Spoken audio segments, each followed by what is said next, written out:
Tervist, podcast 442, episood 201. 201 episoodi on juba see podcast olnud. Ja täna me oleme stuudios neljakesi, et minu kõrval taaskord on õnnelik Brandon, sest ei pidanud töölt ära minema selle pärast. Minu vastas nagunii alati õnnelik Maarjo, kellel on kõige parem tööandja üldse. Tere! Jaanus Pruuli on meil täna külas, kelle tööandja ka lubas äkki natuke varem täna, et jõuda või ei olnud või? Tervist ja aitäh kutsumast, eks ma ise tulin. Vot ja alati õnnelik Ivan nagunii on siin stuudios alati, et tänased teemad on seotud Paide linnameeskonnaga ja Jaanus Pruuliga ja võib-olla natuke muid teemasid ka, kui sobib. Sobib hästi. Vot, aga enne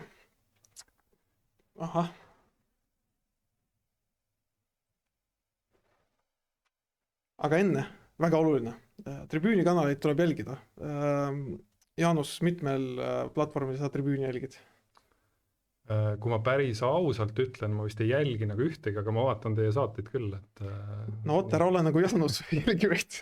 Et kõikidel platvormidel ja need, kui sa vaatad seda episoodi, siis YouTube'i äpp Moblas avad, pane videole like ja scrolli see kommentaar ja pane hype ka ja see aitab meid väga palju. Aitäh teile, kes seda teevad.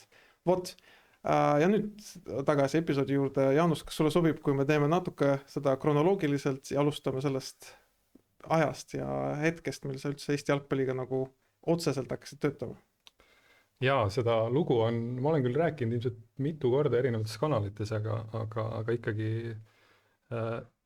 kõik sai alguse tegelikult sellest, et ma eelmisel sajandil siis jõudsin läbi selle, et ema töötas ETV-s, ETV sporditoimetusse, jalgpalli MM-i ajal sain sellise toreda ülesande märkida üles parimaid momente, vaadata MM-i ja sealt sai alguse siis minu telekarjäär. Ja siis ühel aastal oli see vist 2010, kui ma olin just lõpetanud Barutole kodulehe tegemise ja sama inimene, kes seda projekti rahastas, oli Meelis Rooba, üks parimaid sõpru. Ja siis tuli jutuga, et kuule, et Paide linnameeskonnal oleks ka kodulehte vaja. Ja aitasin teha seda, loomulikult läksin ka kohale, esimest korda käisin reaalselt Paides, rohkem kui ennem olin ainult käinud võib-olla autoga läbi sõitnud ja eks nii läks, et annad seal sõrme ja siis juba ühel hetkel avastad, et korraldad seal mänge ja räägid sponsoritega ja niimoodi ma siis seda ühel hetkel järgmisel aastal juba ÜKT korras seda klubi nagu juhtisin. Ühel hetkel sa tegid kodulehe ja siis järgmisel hetkel juba ajasid sponsoritega. Jah, täpselt, ega tollal ju ei olnud ju klubi, oli ainult see võistkond, kes veel esimestel aastatel oli üsna õnnetu, aga ikkagi selline tubli amatöörvõistkond ja sealt see tegelikult see Paide lugu nagu hakkas. Ja siis 2011 ma mäletan, olin juba Paidega istumas Jalgpalliliidus ja sellel müstilisel litsentsi kaitsmisel ja meil oli tol aastal, tõesti publikunumber läks üles, tegime mingeid ägedaid kalendreid, asju ja kuidagi ilmselt Aivar ka nagu märkas seda ja siis, kuna Aivar oli mul nii-öelda perekondlikult natukene nagu tuttav, sest et ta käis päris tihedalt läbi minu õe ja õemehega eelkõige, siis sealt sai see natuke nagu suurem suhtlus ka alguse ja siis oli vist aasta 2012 teine pool, kui ma vaatasin, et Floral jälle mingid probleemid ja vist käis kuskilt ka läbi, et tuleb jälle uut tegevjuhti hakata otsima ja mul oli selleks hetkeks tegelikult televisioonis juba enam-vähem nagu see lagi ees, et Paide oli veel väike, täistöökohta sinna ei olnud nagu võimalik veel tol hetkel nagu saada. Ja siis ma lihtsalt saatsin Aivarile nagu nalja pärast sõnumi, et kuule, et millal nagu konkurss tuleb. Ja siis Aivar 5 minuti pärast helistab mulle kuskilt Saaremaalt, et kuule, tule Saaremaale, et saame kokku, et ma ei teekski mingit konkurssi, et tule ise. Mõtlen, et räägime äkki homme. Nii et su töövestlus oli Saaremaal? Töövestlus oli Saaremaal ja niimoodi saigi siis minust järsku Flora peadirektor, sellepärast et vist toonane tegevjuht Sigrid Karpov oli veel ametis, siis tuli leida mingisugune teine ametinimetus, selleks oli alguses siis peadirektor. Ma küsin kohe, see ebameeldiv. Mäletad sa palju see palk toona võis olla? Ma ei mäleta. Kroonides ei olnud enam, sest see oli peale. Vist olid juba eurod, et see oli igatahes rohkem kui oli Rahvusringhäälingus, kus ma olin nii-öelda riigitöö peal ja suhteliselt lagi oli ees ja motivatsioon oli null, et sukeldusin niimoodi siis jalgpalliellu omamata rohkem kogemust kui lihtsalt ühiskondliku kasuliku töö kogemust Paide linnavalitsuse juures. Siit ei tasu järeldada siis, et jalgpallis oleks suured rahad, vaid ajakirjanduses ja rahvusringhäälingus on väiksed palgad. No pigem nii, jah. Aga sellest Florast, et päris mitu aastat on ju, et võib-olla nagu liiga süvitsi ei tahakski sinna minna, aga midagi, mis nagu siuksed kõige väljakutsuvamad asjad olid ja mis olid nagu, mis nagu üldse ei õnnestunud ja mis õnnestus? No eks ma sain seal kiiresti aru, et tol hetkel see organisatsioon oli kindlasti väga kehvas seisus, sellepärast et ei olnud seal õieti isegi nii-öelda eelarvet kui nii-öelda klassikalist eelarvet, et see oli ka esimene tingimus, et meil oleks nii-öelda arusaadavad rahavood, Aivarile see mõte kohe jällegi meeldis, ma usun, et meeldis, vähemalt nii ta mulle ütles, aga mis oli probleem, et inimesi oli vähe ja sealt siis tegelikult sai algus hea sõprus Marek Tiitsiga, kes toona oli seal fännirühmituses ja mingil hetkel vaatas, et ma seal ise nokitsesin mingisuguseid plakateid kuskil, ma ei tea, mis X-programmis ja ütles, et kuule, et ma hea meelega aitaks, et ja siis juba ühel hetkel ma sain aru, et see kogu bürokraatia paberimajandus ei ole kindlasti minu kõige tugevam asi ja siis ma ütlesin nagu Aivarile, et ma tahaks pigem keskenduda turundusele, ma tahaks pigem tegeleda mängupäevaga, meediaga, mis loomulikult tele tausta tõttu oli minu tugevus ja nii tulidki siis ühel hetkel juurde Jaak Prints klubisse ja Reili Järvalt ja siis mina saingi keskenduda nendele suurtele kampaaniatele, mis siis selle järgmisel aastal viis Flora publikunumbri sealt 200 pealt 700-ni, ja olid need vägevad mängud Kaljude ja Levadiatega, mis olid seal 2500 ja 3500 inimest. Ma kindlasti õppisin seal väga palju, aga ma teistpidi sain ka aru, et ma ilmselt ei saa oma täit potentsiaali Floras rakendadest, et mind ikkagi tõmbas sinna sportliku poole, aga see oli puhtalt ikkagi Aivari ja Norberti juhtida ja mingil hetkel ma nagu sain aru, et minu DNA ei klapi ka Jaak Printsiga üldse ja eks samal ajal oli Paide hakanud vaikselt kasvama, Veiko tegelikult iga aasta lõpus ütles, et kuule, tule ja siis 2015, kui oli ikkagi juba suurem tüli Jaaguga ja me ei saanud päris ühele keelele, meile visioon oli natukene erinev, kuidas seda mängukorraldust teha. Mis too mingi näide, nagu, kes ei pea, mis mõttes nagu DNA ei klapinud? Ütleme, mina pigem nagu ehitasin seda mängukorraldust selliselt, et me tol hetkel tegime hästi palju kampaaniaid ja minu see mõte oli see, et see mängupäevast peaks tulema mingi äge asi, et Brandon ka kindlasti mäletab seal mingid asjad, fännidele meeldinud, ala meie tantsutürukud ja asjad, aga me lihtsalt tahtsime mõelda nagu out of the box ja tol hetkel nagu hästi palju sai katsetatud, et oli see 2015 oli vist see Flora 25 ja meil oli see oranž särk ja oranž logo ja tegelikult pärast ju ma sain ka teada, et see ikkagi Aivarile oli nagu väga-väga vastumeelne ja siis oli ka muidugi see klassikaline mäng, mis selle Tammekaga, kus me lõpuks küll võitsime, aga siis jällegi sai kuulda seda, kuidas ikkagi see oranž särk viis mängijate mõtted kuskile mujale ja oli nagu häiriv element aga just, et toona siis just Jaaguga oli see, et tema pigem hakkas nagu väga lugema igat senti, igat eurot, et ikkagi nii-öelda publik peaks nagu kõik maksma ja mina võib-olla siis tema silmis nagu laristasin liialt, meil oli see autokampaania, kus me ka ise osaliselt selle kampaania kinni maksime ja teise poole siis pani Kiia, kes pani välja selle auto, eks ju, sellele juubelihooaja loosivõitjale ja mingid sellised asjad ja ilmselt seal ka neid loosipiletid osteti loodetust vähem ja erinevad asjad viisid siis selleni, et me ei klappinud absoluutselt ja ma mõnes mõttes ilmselt olin toona juba mõtetega natuke nagu eemal ja ma ei teinud ka endast midagi, et seda võib-olla siis seda erimeelsust nagu lahendada.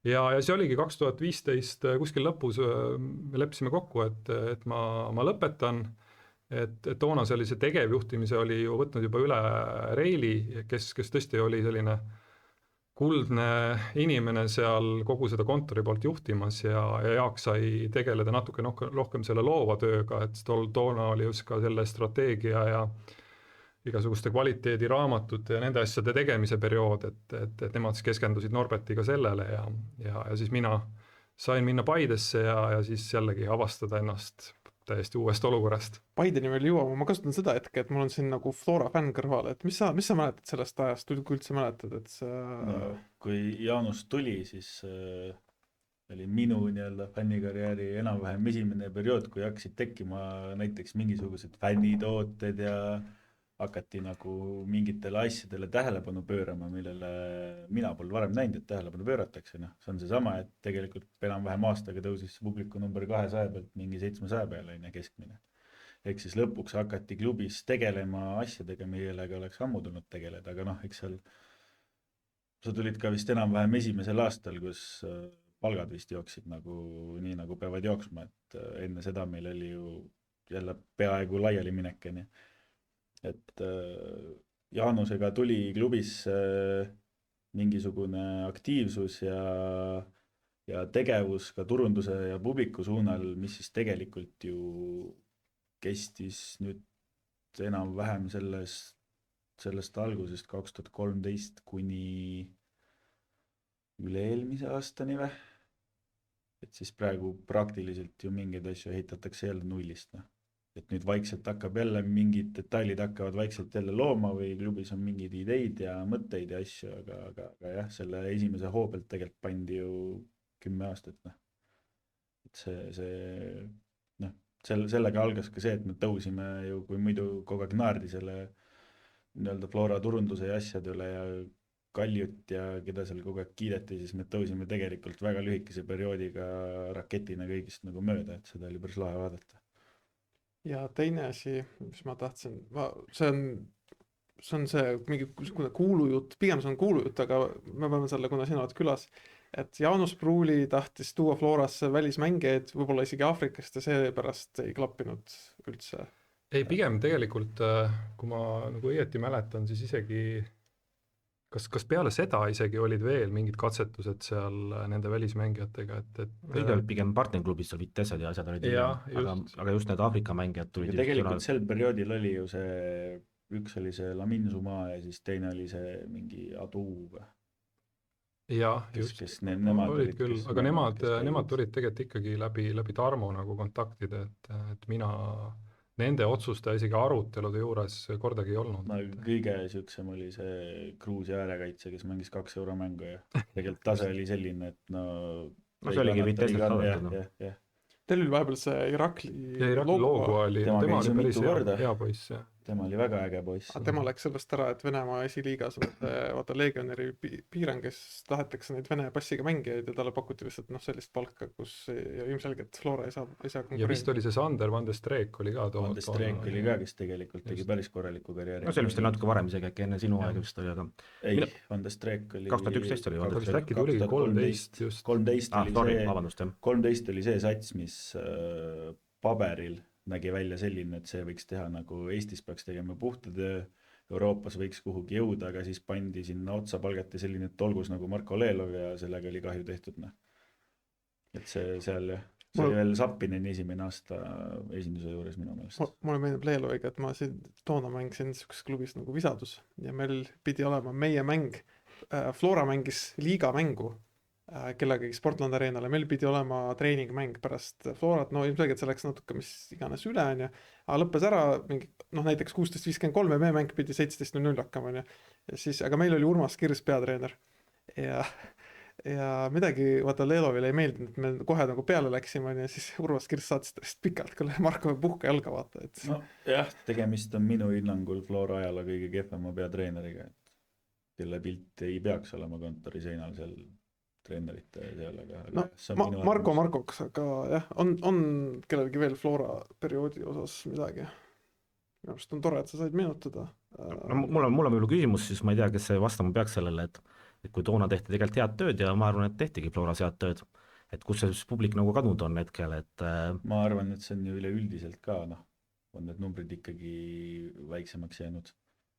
Mina olen alati seda nagu rõhunud sellele, et et kui sa Narva Transide näitel ja kes siin vahepeal on mingid hüpped on teinud, et sa võid ju korraks need inimesed saada tribüünile, aga küsimus on see, kas sa saad ka nagu pikemas perspektiivis. ma arvan, et Flora oli ikkagi 10 aastat üpris nagu stabiilse numbriga, et ta kõikus nagu vähe, jah, olid mingid aastad, mis olid nagu kõrgemad, aga jah, see lagi ikkagi jäi keskmisena sinna mingi 750 juurde vist. siis tegelikult 10 aastat pandi nagu väga korralikult ja olime nähtavad ju ka, Flora oli nähtav kogu aeg nagu ja oli nagu eeskujuks, mis oli nagu vahva. No Flora tegi kindlasti jah, kuna Marek oli enne Viljandisse minekut, oli ju ka veel aasta, minu teada oli Floras, siis Flora suutis kuidagi väga hästi rakendada seda sisemist kogukonda, et neil käis väga palju lapsi, käis mängudel, olid need mängijad seotud nende gruppidega, see patroonide projekt, mis päris pikalt nagu kandis ja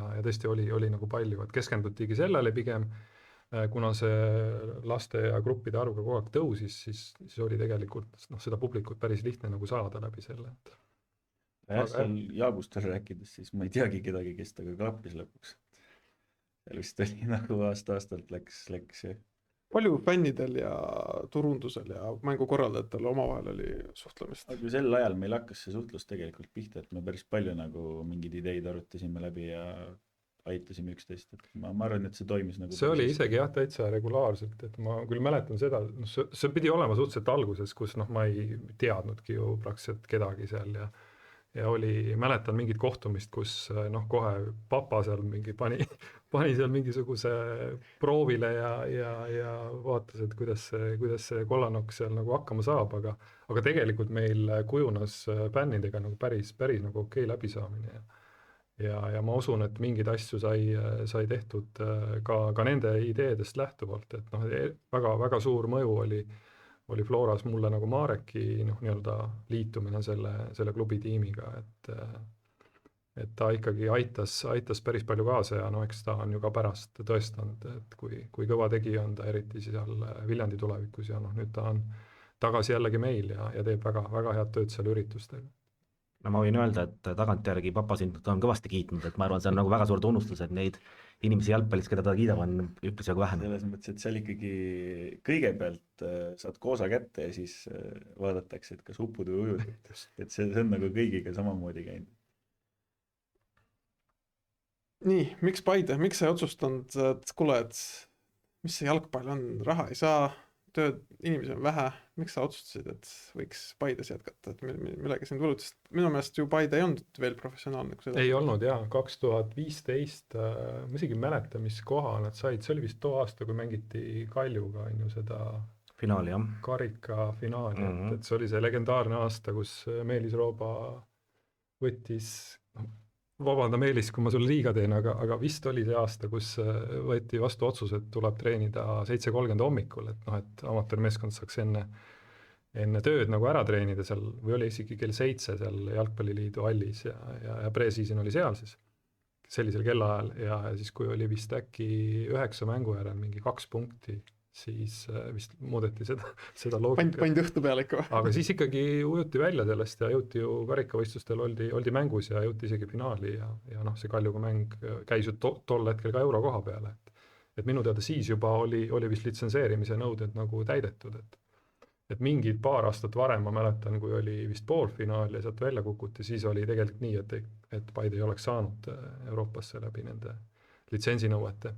Aga küsimusele vastus, miks Veiko, et eks toona oli Veiko ju ka oma selle nii-öelda ettevõttega selle oma karjääri alguses ja me lihtsalt kuidagi nagu klappisime need meie visioonid ja eks me olime seal Paides eelnevalt, enne kui ma Florasse lägin ju ka kokku puutunud ja tema tuli toona klubi presidendiks ja esialgu oli see lihtsalt natuke nagu kaasamõtlemine ja aitamine ja sponsorite otsimine, et neid tuua klubi juurde.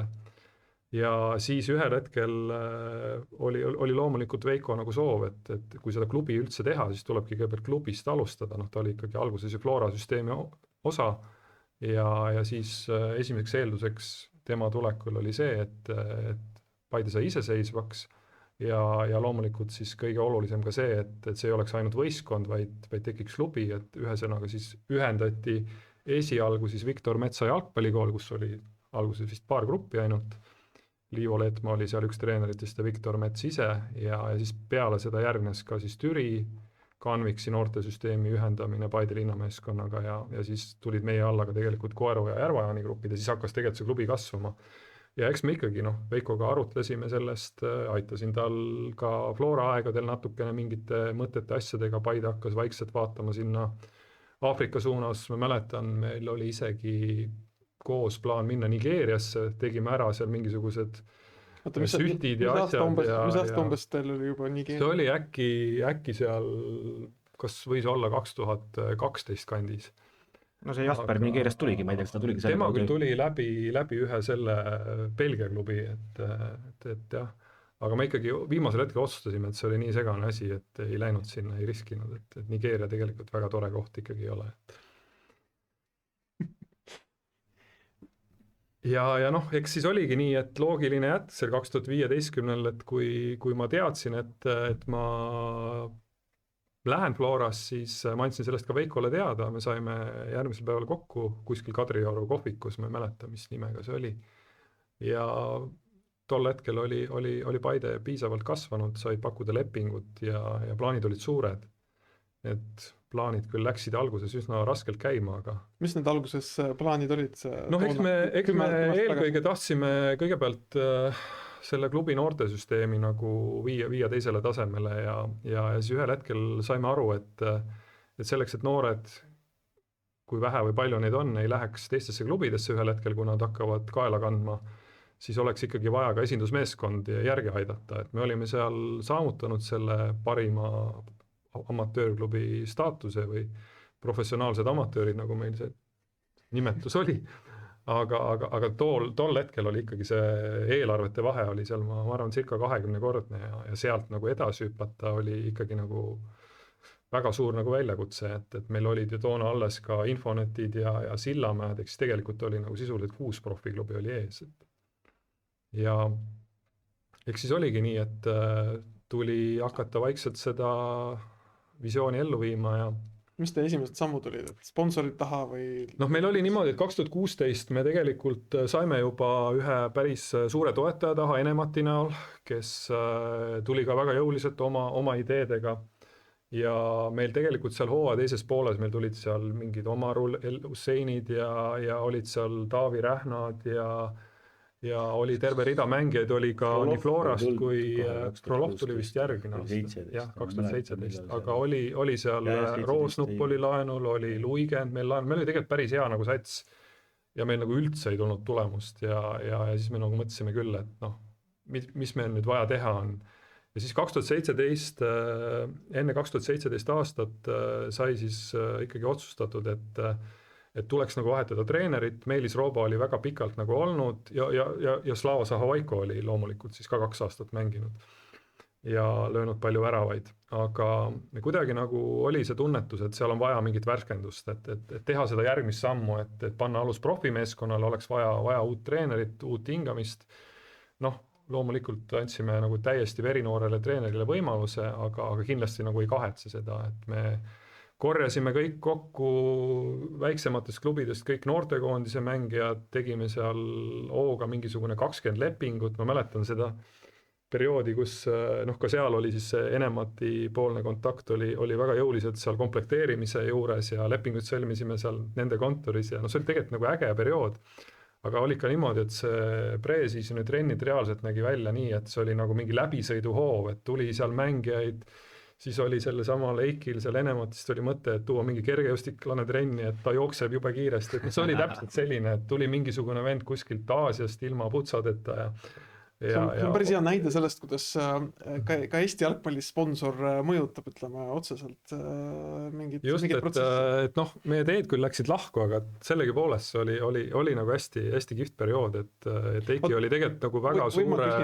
Või ma küsin, et see Enemat, kas seal oligi nende kontakti, nad lihtsalt see inimene või need inimesed, nad armastasid jalgpalli sellepärast... Tema ise nagu armastas jalgpalli, oli niisugune tunne, et ta tegelikult ettevõte oli väga edukas ja toimis üli hästi selline nii-öelda tehnoloogia baasil ja ei tulnud nagu väga palju neid inimesi seal juhtida, kõik nagu väga hästi töötas ja tal oli lihtsalt nagu ideid nagu nii palju, et aga ühel hetkel see hakkas tõenäoliselt selle meie noort treenerit ka segama, et Zaho Vaiko seal rääkis ka mulle hiljem, kuidas ta tunde ja tunde seal Vatslas, seal tehases istus ja aru andis ja noh, mitte nagu halvas mõttes, aga lihtsalt tal endal jäi nagu seda aega mõtelda jalgpallile nagu üsna väheks ja et ikkagi läksime nagu tol hetkel lahku, aga noh, kui me muidugi meenutame seda 2017 aastat, siis noh, nii-öelda tulemuste ja mängu poolest oli loomulikult nagu täielik fiasko, et me vist alustasime seal mingi 1-5 kaotusega kodus Narvale ja olime seal noh, lõpetamas 8. vist siis ikkagi lõime Pärnule mingi üleminuti värama, olime 7. ja siis eest koristati Sillamäe ära ja saime siis 6. koha seal 2017. Ja. Minu meelest see oli nagu esimene võistkond üldse Eesti jalgpallis Zaho Vaiko käe all, kes üritas nagu jubedalt see lühikese passiga alustada, aga kus need oskused ei tulnud nagu üldse järgi, et sellepärast need nagu tulemused tegelikult läksidki kuidagi kehvemaks, kuigi noh, professionaalsus nagu klubis kasvas. See oli minu meelest võib-olla mingil määral nagu murdepunkt isegi nagu Eesti klubi jalgpallis, et vanasti me nägime seda, et kui mingi nõrgem võistkond on, paneme pika palli ette ja vaatame, mis edasi saab, et aga sellest Enematist siis, kui ma nüüd ei eksi, siis tegelikult ju Enemat vist toetab siiamaani Harju Laagrit näiteks, et ega ta ju jalgpallis kuskil kadunud ei ole. Ja, nad on tegelikult ju just. Huvitav, kas seal on samasugused ideed? Ma hästi nagu ei usu, et ma arvan tegelikult, et Teiki sai ise ka nagu aru, et ta kindlasti see Harju, noh, ma olen üsna kindel, et see Harju Laagrile toetus ei ole selline, et ta oleks neil noh, nii-öelda peaspondori staatuses ja mõtleks nagu iga päev seal Nuumade ja teistega nagu kaasa, et see on nagu tegelikult väga äge, et ta ikkagi jäi nagu jalgpalli juurde. Ja mis hetkel te siis tundsite, et kurat, me vist oleme tippvõistkond või me kuulume üles või? Ma arvan, et see 2018 oli tegelikult juba, me olime üsna lähedal sellele esinelikus lõpetamisele, aga kui ma seal õieti mäletan, siis Kalju tegi mingi ulme lõpu ja vist oli meil ka Narvaga seal noh niimoodi, et me tõime seal veel ühe Serbia ründaja, selle Dejan Dirmanovici, kes lõi ka mõned väravad, aga me vist omavalise mängu Narvale kaotasime ja sinna siis toonane eurosarja võimalus jäi, aga siis 2019 oli tõesti nagu juba esimene nagu läbimurde aasta, kus olime suuremas mängus sees ja saime selle vist oli 4. tol aastal, saime selle kätte ja siis läbi järgmise aasta karika võistluste keegi seda kohta ära ei võtnud ja oligi see euro koht olemas, et kahjuks see te debüteerisite just 2020, kui koroona oli, sest teil oli Leedus oli see üks mäng vist oligi ainult on ju. Oli kahjuks see ainult üks mäng, et see euro debüüt jäi selliseks natuke õnnetuks ja kukkusime selles mängus ka üsna nagu läbi, et 2-0 ta kaotus oli, aga see mängupilt oli päris kole seal. Kuule, aga euro kohast mul on kohe siin, võtan kiirelt kinni, et sa oled nüüd olnud nagu klubi kontoris olukorras, kus te olete liigaga kindlustanud ära euro koha ja olukorras, kus ka käesoleval aastal on küsimus, kas sa saate nagu 3. või 4. koha.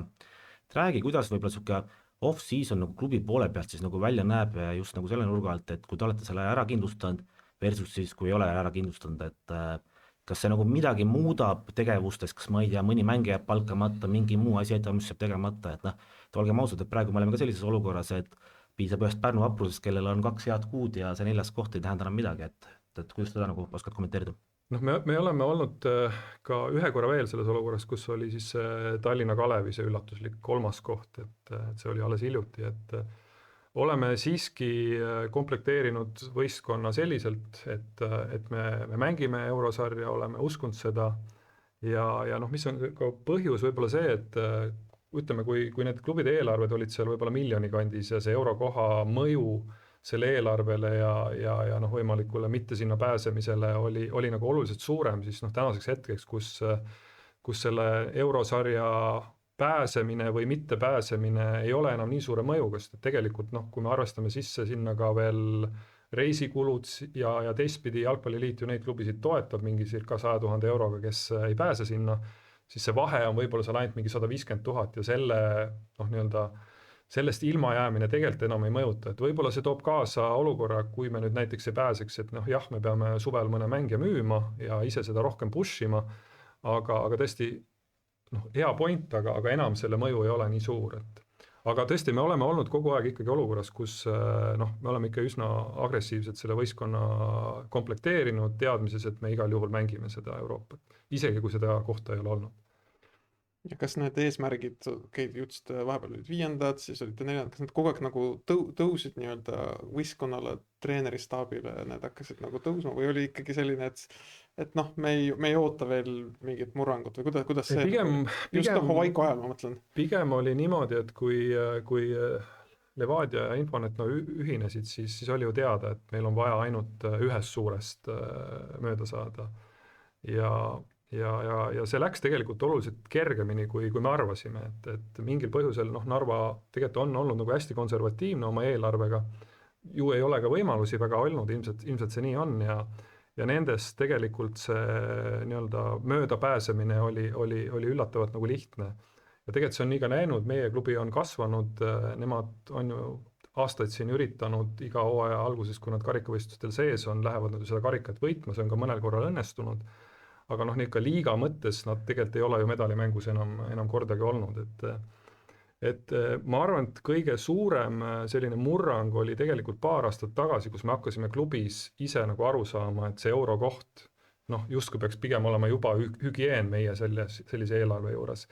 Ja me hakkasime nagu vaikselt mõtlema uuele strateegiale, kus tegelikult ikkagi põhikohal on ka see, et me tahame võita tiitlit, et seni on pigem Paidest olnud ju arusaam, et jah, neil on see eurokoht oluline, nad tahavad müüa mängijaid ja tiitel on pigem nagu kui tuleb, siis tuleb, et siis ilmselt ollakse rahul, aga et see ei ole nagu selline eesmärk, nagu on Levadial, ainult võit, nagu on Floral, eks ju, nende DNA-s ja isegi oluliselt jõulisem on see olnud Kaljul, isegi neil aastatel, kus Kalju ei olnud, eurosarjas oli kuidagi tunnetus, nagu et nemad ikkagi mängivad tiitlil, aga meie lihtsalt mängime nagu eurokohale. Enamasti nendel aastatel nende see tiitliralli lõppes ikkagi umbes teises voorus.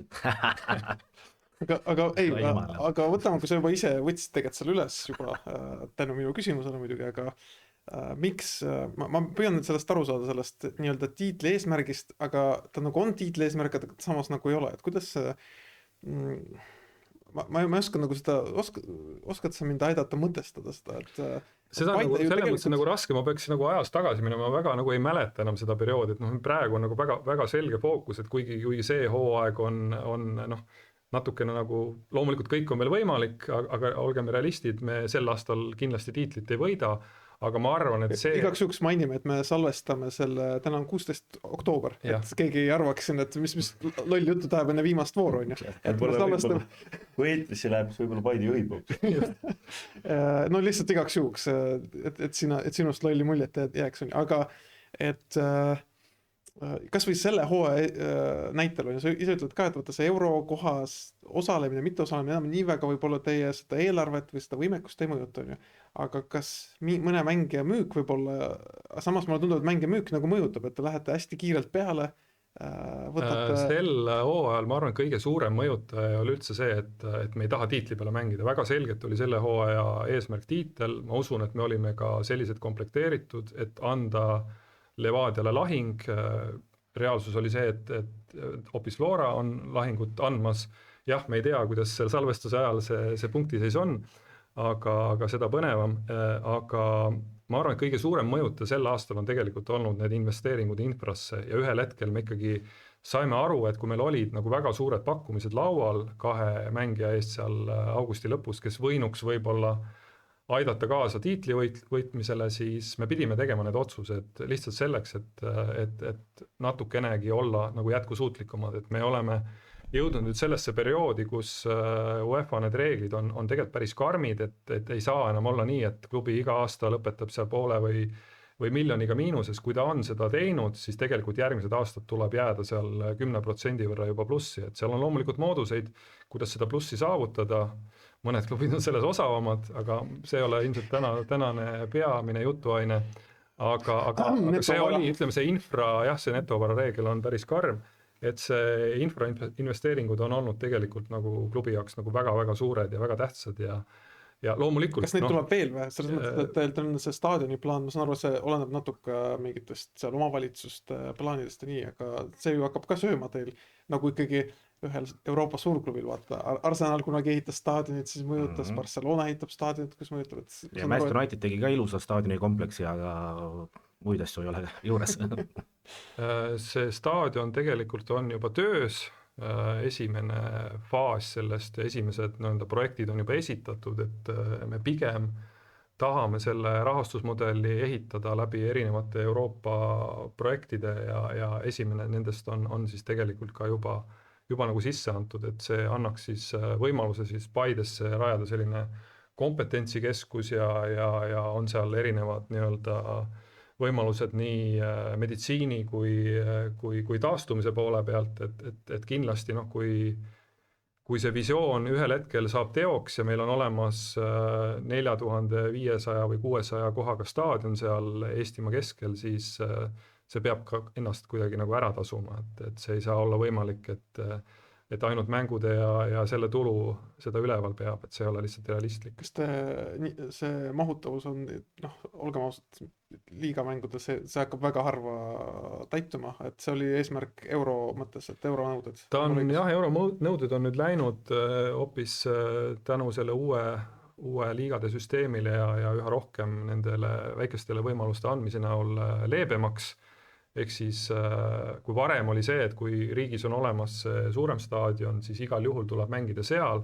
Nüüd tegelikult lubatakse juba siis mängida ka 4500 mahutavusega staadionil ja kuna klubi eesmärk on ikkagi ühel hetkel olla regulaarne tiitlivõitja ja mängida siis ka mingisuguse loogilise perioodi tagant Euroopas alagrupis, siis patt oleks seda mitte nagu kodus teha, et tahame ehitada tegelikult hübriidmuruga staadioni, mis võimaldaks siis suvel olla osaline ka Eestisse antavatel tiitlivõistlustel, just need U19 ja ma ei tea, naiste tiitlivõistlused.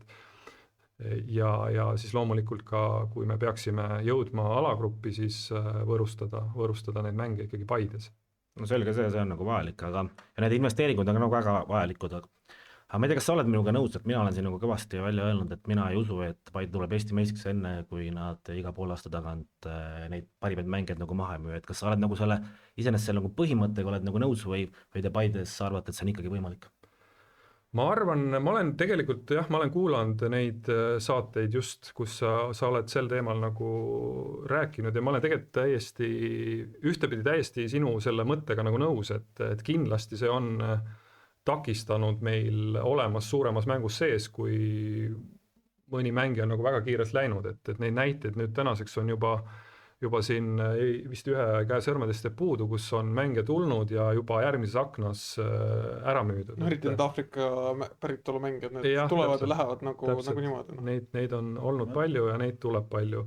Teistpidi ma usun, et läbi veelgi parema skautingu, hetkel on meil ju tegelikult olnud koostöö ainult selle ühe klubiga, me oleme nüüd hakanud vaikselt vaatama rohkem Brasiilia poole ja tahame seda skautingut ka laiendada, sinna on tulnud meil ka üks inimene täiendavalt tööle, et kes kindlasti ka Kerti nagu jõuliselt toetab, et ega lõpuks ka tema aeg on ju piiratud ja neid mängijaid ja sellega tegelemist, see on nagu tohutu ajaline ressurss, et kui meie see skautingu pool oluliselt veelgi paraneb ja kui me kasutame hästi seda datat ja meil on neid mängijaid siin olemas, siis ühtepidi jah, loomulikult me näeme, et see mängijate müügi osa eelarves on kõige realistlikum osa, mida sa saad juhtida, sest et sa ei saa juhtida seda, et kas sa jõuad alagruppi või mitte. Sul võib tulla seal niivõrd halb loos, et ükskõik kui hästi su meeskond siin Eestis domineerib, sa saad meistrina ikkagi seal nagu tappa kuskil faasis.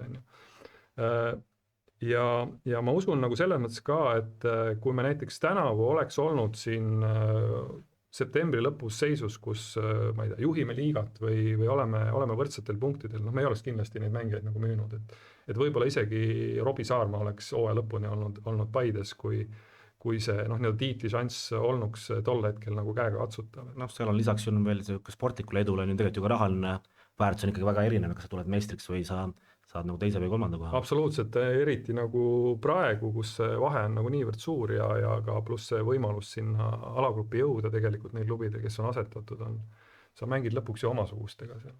Sa kergelt tõid välja selle nagu Aafrika mängijate toomise ja müümise ka, et minu üks lemmiku teemas, et ma ei tea, palju teie olete pidanud sellega tegelema, et tegelikult ju ei ole nagu saladus, et kuna jalgpall on nii suur äri, siis Aafrika mängijatel toimub ka sellist väga palju nagu dokumentide võltsimist ja mängijate nooremaks tegemist, et kas teil on ka mõni kokkupuude olnud näiteks, et te olete mõnda mängijat tahtnud tuua, justkui nagu mängija on väga hea, aga need dokumendid on äkki väga kahtsed või teil on endal tunnetus, et äkki see mängija tegelikult ei ole ikkagi nii noor, kui ta on, et noh, olgem ausad, et meie regioonis ju tegelikult ei too keegi siia, ma ei tea, 27-aastast Aafrikast selle eesmärgiga teda maha müüa, et me toome ikkagi nagu noori mängijaid.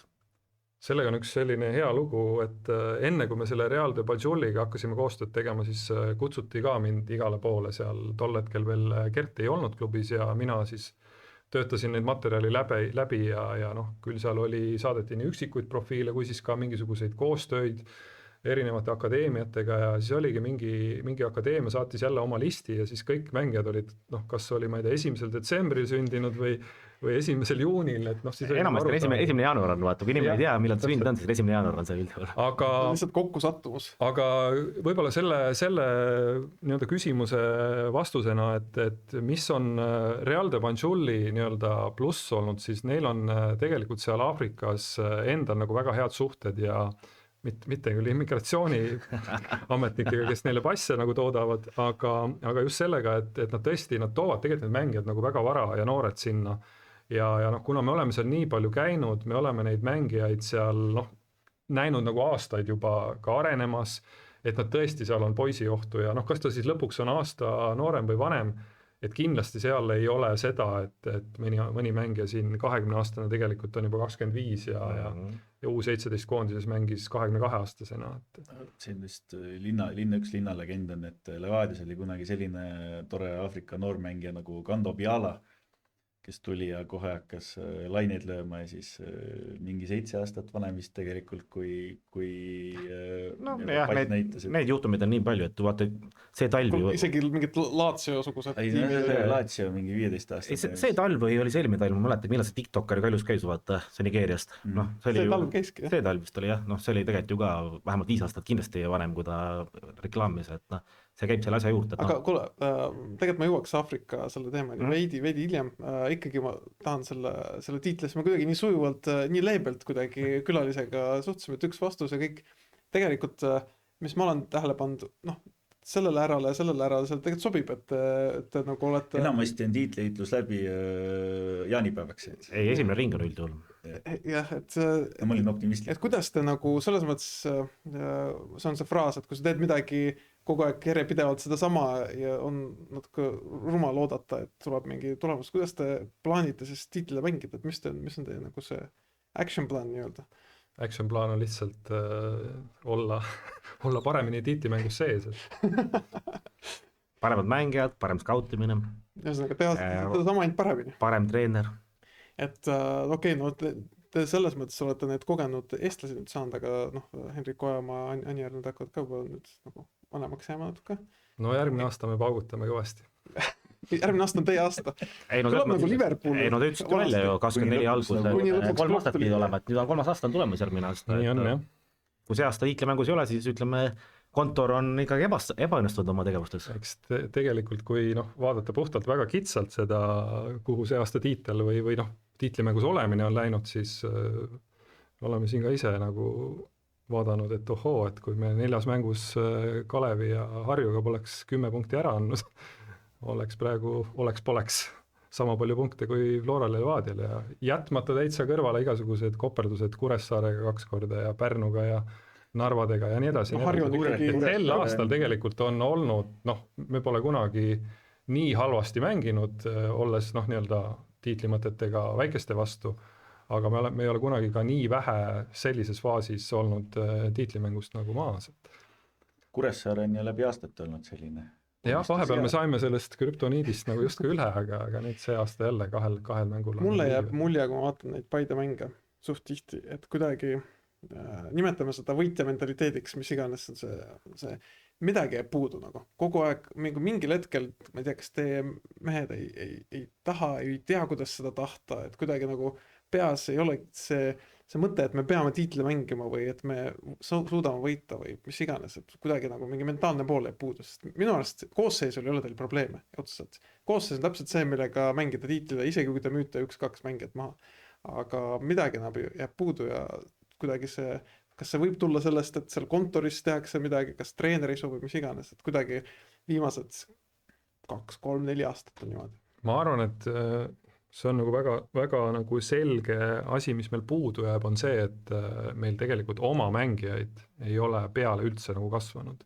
Et meie noortesüsteemis tegelikult ei ole tulnud ühtegi sellist mängijat, kes oleks nii-öelda põhikoosseisu kindel nurgakivi, et meil jääb ikkagi päris palju selle taha, et jah, meil on väga palju tippmängijaid. Et seda logo pole nii-öelda, seda logo armastust.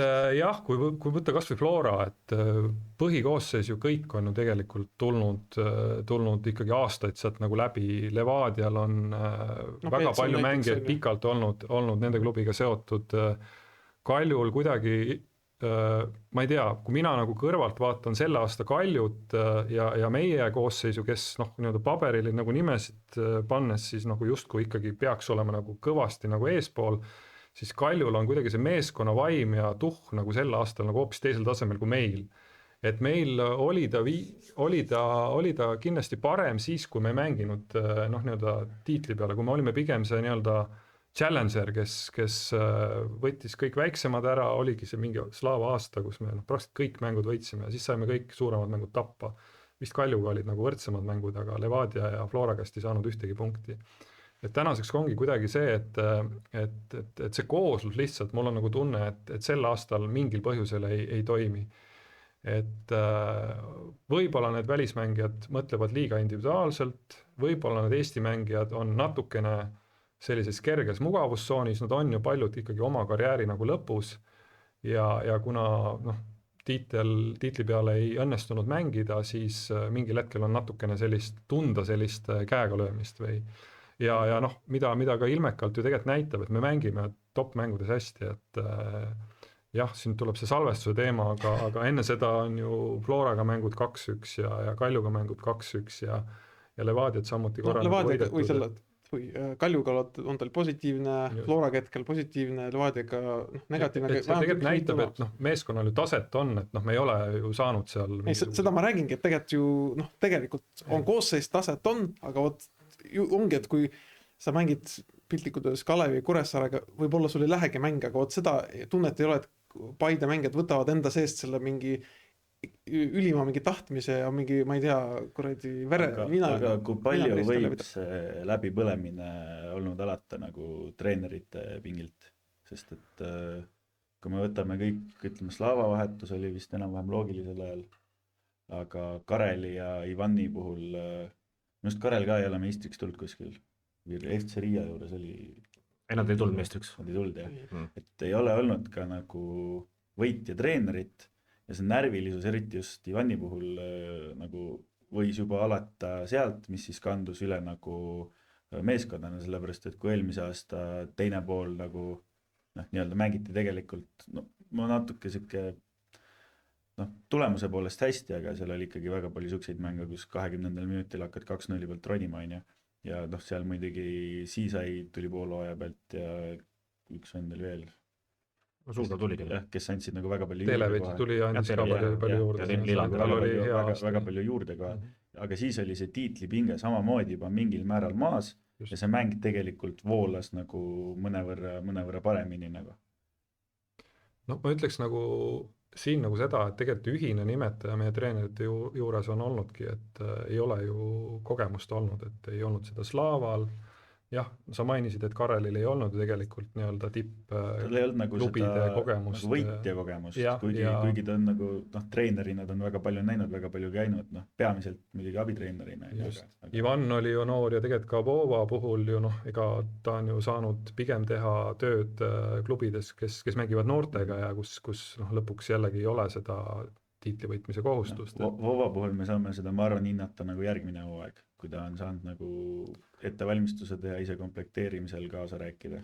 Kui ta on veel ametis. Kuidas ta üldse on? Et ma tegelikult mõtlesin kusjuures selle peale, et kas see nüüd võib olla see meie nii-öelda mure, et miks me ei suuda seda järgmist sammu teha, aga siis me paneme siia kõrvale härra teise Vassiljevi Florast. Et see on isegi mulle üllatus. Ja tegelikult ka Nikita Andreevi ja mõlemad ei ole ju mingi üli. Aga neil on nagu isiklik suke võitja. Ja võib-olla neil on see väga suur karma, nagu mis paneb selle koosluse tegelikult paremini mängima. Ivani puhul on ilmselgelt nagu väga suur tahe aga ma kuidagi nagu oli näha minu meelest juba eelmine aasta, et see tahe nagu ületas natuke seda noh, see emotsioon või see kuidagi käis nagu minu meelest nagu liiga üle ja no lõppkokkuvõttes nii palju, kui ma siit sealt kuulnud olen, ega siis võistkond lõpuni ei saanud aru, mida ta nagu väljakul näha tahab. kuule, aga Käks, oota, ma teen niisuguse pakkumise, Käks, need 3 treenerit, noh, Voo Vassiljevals alustas, seda pole mõtet nagu selles mõttes analüüsida, aga Käks need 3 alates Zahovaikost peatreenerit, et nagu see protsess, miks te vahetasite ja üldse selle ajal on ju, et kas Zahovaiko nagu, ma saan aru, et tema ikkagi oma peas nagu arvas, et ta ikkagi jätkab, ja siis klubi ütles, et kuule, et me tahame nagu sammu edasi teha, et miks te arvasite, et Zahovaikoga te ei suuda järgmist sammu teha? No ütleme, Slava puhul oli võib-olla ühel hetkel hakkas nagu juhtuma see, et seal hakkasid tekkima nagu sellised päris teravad nii-öelda probleemid mingite üksikute nagu mängijatega ja seal oli see Mööli. No Mööliga oli see suurem case, kui ta saadeti Kuressaarde. Jah, eks Karl ka loomulikult oli ise selles nii-öelda kaasosaline, ta ei ole kõige kergem persoon, aga loomulikult seal sai nagu mõlemalt poolt nagu tehtud vigu ja oli seal päris palju nagu lappimist, aga see hakkas nagu korduma nagu erinevate mängijatega, et oli seal Mait Toomiga mingi teema, oli seal Teibisega mõned teemad, et ma ei tahakski kuidagi nagu sinna nagu tagasi minna, lihtsalt me ühel hetkel nagu saime aru, et jällegi see oli ka võib-olla periood, kus me tahtsime nagu teha mingit järgmist sammu ja see oli tegelikult nagu väga raske otsus, tegelikult Slava oli teinud nagu väga-väga head tööd ja meil ju suhted tegelikult jäid ju heaks, ega ta muidu ju sinna Aafrikasse ka poleks missioonile läinud. Aga mille põhjal siis, ütleme, Karel Voolaid valiti, ütleme nii, ei olnud, mis seal salata, kui Karel Voolaid oli Paide peatreener, eriti see teine hooaeg, et meemimaterjal oli ta number 1 võib-olla üldse kõikidest, on ju, et kõigepealt, miks teda valisite? Meil oli nagu selles mõttes nagu ikkagi väga kindel nagu arvamus, et et kui tal on see Järvamaa nagu süda ja klubil on nii-öelda klubipoolne tugi on olemas, siis me teadsime neid ohtusid või seda mingeid asju me oskasime nagu karta, et võib midagi korduda nagu oli võib-olla koondise juures need mured. Aga tol hetkel ikkagi me ise olime nagu väga veendunud, et ta on ju tegelikult väga selline nii-öelda süstemaatiline professionaalne treener, et võib-olla just see on see, mida meil nagu vaja on, et kahjuks ta ei õnnestunud. Kas see, et ta tegelikult lõpuks oli selle teise hooaja nii pikalt, oli see sellepärast, et see euroedu nii-öelda andis talle mingit krediiti, mängis see mingit rolli? Eks ta kindlasti rolli mängis, et ega klubi jaoks see oli ikkagi ju väga erakordne nagu saavutus, see 2022 minna seal ikkagi nagu tegelikult olime ju outsiderid, eriti Tbilisi Dinamo vastu ja arvestades ka selle Ararati toonast eelarvet, siis meil ikkagi ei nähtud seal mingit šanssi, et see oli muidugi nii ulmemäng seal kuskil tuule käes, et seal ei saanudki nagu jalgpalli mängida, et see meid tegelikult aitas seal, et kui ma mäletan, seal Jerevanis tegelikult oli ligi 40 kraadi, aga siis me mängisime kuskil tuulekanalis, kus temperatuur langes 25 peale ja praktiliselt seal ühtegi pealelööki vist ei tulnud. Ilm soosis, jah. Ütleme, et see oli tänu nende tolle aasta reisivänsutuste üle. See vist, kuidas te sinna Armeeniasse üldse läksite, et oli paras katsumus. See oli kõva katsumus, jah, 24 reisimist, aga pluss tuli veel tegelikult ju ka need mängijate müügid ja see oli nagu klubile finantsiliselt niivõrd edukas aasta ja ilmselgelt oli ju Karelil ikkagi seal nagu väga suur roll ja me ka uskusime sellesse, et järgmisel aastal, kui ta on juba ühe aasta töötanud, saanud nagu sisse elada, et järgneb nagu sellele tõus ka nagu liigas, aga kahjuks jah, et ei läinud need asjad niimoodi. Ja ma andsime talle nagu palju aega, aga ühel hetkel kahjuks see otsus tuli. Kaua see esimese, ütleme, arutelu vahel, et äkki peaks vahetama kuni lõpliku otsuseni, palju see periood oli teil? No see ikkagi kestis, ma ütleks, mitu kuud, et need kahtlused olid sees olemas, aga teistpidi jällegi, olgem ausad, Eesti liiga on selles mõttes nagu treenerite suhtes nagu leebe, et sul võib tulla mõni ikkagi oluliselt lihtsam vastane ja kus sa need punktid nagu ükskõik mis koosseisuga nagu ära võtad. Et kui noh, sarnane olukord oleks kuskil, ma ei tea, Rootsi või Norra liigas, need asjad paraku käiks palju kiiremini. Nii, ja siis... Kuigi jah, ma pean ütlema, et kas või selle aasta näitel, et siin on need tagumised satsid üha kibedamad käed. Ja siis tuli, ja kust tuli, ütleme, kas see Stojkoviči, ütleme, kandidatuur oli juba selles mõttes olemas teil, et kui Voladil ütlesite või hakkasite siis otsima või kuidas see toimus? No ta päris nii nüüd ei käinud, et Karel läks ja siis ukse taga oli Stojkovič. Hakkasid nii-öelda vestlused, et eks nii-öelda võimalus, et see otsus tuleb teha, oli juba varem teada, aga noh, see ei olnud ka nii, et me oleks juba, ma ei tea, 6 aega varem kaardistanud seal ja Gerdil iga päev kohtumised, et ja või paneme kuskile LinkedIni üles, et me otsime need uut peatreenerit, et meil jah, ütleme, Ivani ideed olid väga ägedad, meil oli tema kohta väga positiivne nagu data-analüüs tehtud ja just see, kuidas ta oli pannud selle Levadia täiesti tundmatu U21 koosseisu nagu mängima, noh, avaldas nagu muljet ja ka temaga kohtumised, noh, see oli nagu kuidagi tunnetus, et tal on mingisugune väga eriline nagu aura, eks ju. Ma küll lähen natuke nüüd sinna ühe teise inimese võib-olla tunnetusliku juttude juurde, aga noh, tõesti ta avaldas tegelikult nagu muljet ja noh, ta on tegelikult väga kihvtide ideedega treener. Lihtsalt noh, nüüd hüpates sinna tema perioodi lõppu, ma arvan, et ta ise lõpuks kaevas endale selle haua, sest et ta jäi oma raamidesse niivõrd kinni, et tema vastu ühel hetkel oli nagu nendel nii-öelda väiksematel võistkondadel nagu päris lihtne nagu mängida, sest et olenemata sellest, et su võistkond võib-olla seisis üldse väljaku teisel poolel, siis me ikkagi tegime seal neid tiki-takasid ja söötsime ja siis tekitasime omale ikkagi mängus alati paar olukorda, kas on vastane 1-1 või lööb ära või Stojkovičiga oli ka see mitu kuud see, ütleme, suke... Ei, seal, noh, kui sa õieti mäletad, see käis tegelikult päris kiiresti, et ei, ma ei tea, mina ei ole teie nagu me olime tol hetkel päris okeilt nagu alustanud, aga siis tulid need 3 mängu Kuressaare, Kalevi ja kes seal veel oli?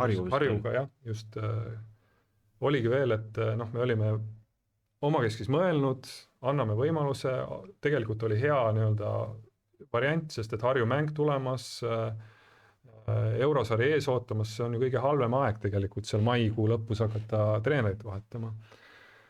Ja noh, siis legendaarne Harju mäng, kus punased kaardid, Eerme mingisugused imeväravad, kõik nagu läks nii-öelda, oma regiooni poiss võttis veel 30 sekundil Tubatskis nagu punase, eks ju, ja kahjuks siis tuli see otsus juba puhtalt tulemuste pealt teha, aga see protsess oli kindlasti nagu väga lühike, sest et oligi väga lühikese perioodi jooksul, noh, sisuliselt kaotasime 7 punkti kolmes nagu mängus, mida me peame nagu võitma. Aga kas Paide näitel nagu nende 3 treeneri puhul, kas me räägime üldse mingist majanduslikust mõõtmist ka üldse mingil näitel, et kas üldse on mõistlik vallandada või sellest tulenevalt ei vallandata, et no näiteks, ma ei tea, Levadia puhul on kuulujutud, et Kurra Torres lahkumine on nagu finantsküsimused, aga et kas Paidel on ka mingi olukord näiteks olnud, et me ikkagi üritame nagu edasi minna just nagu finantsküsimuste poole pealt, et me anname treenerile veel võimalust?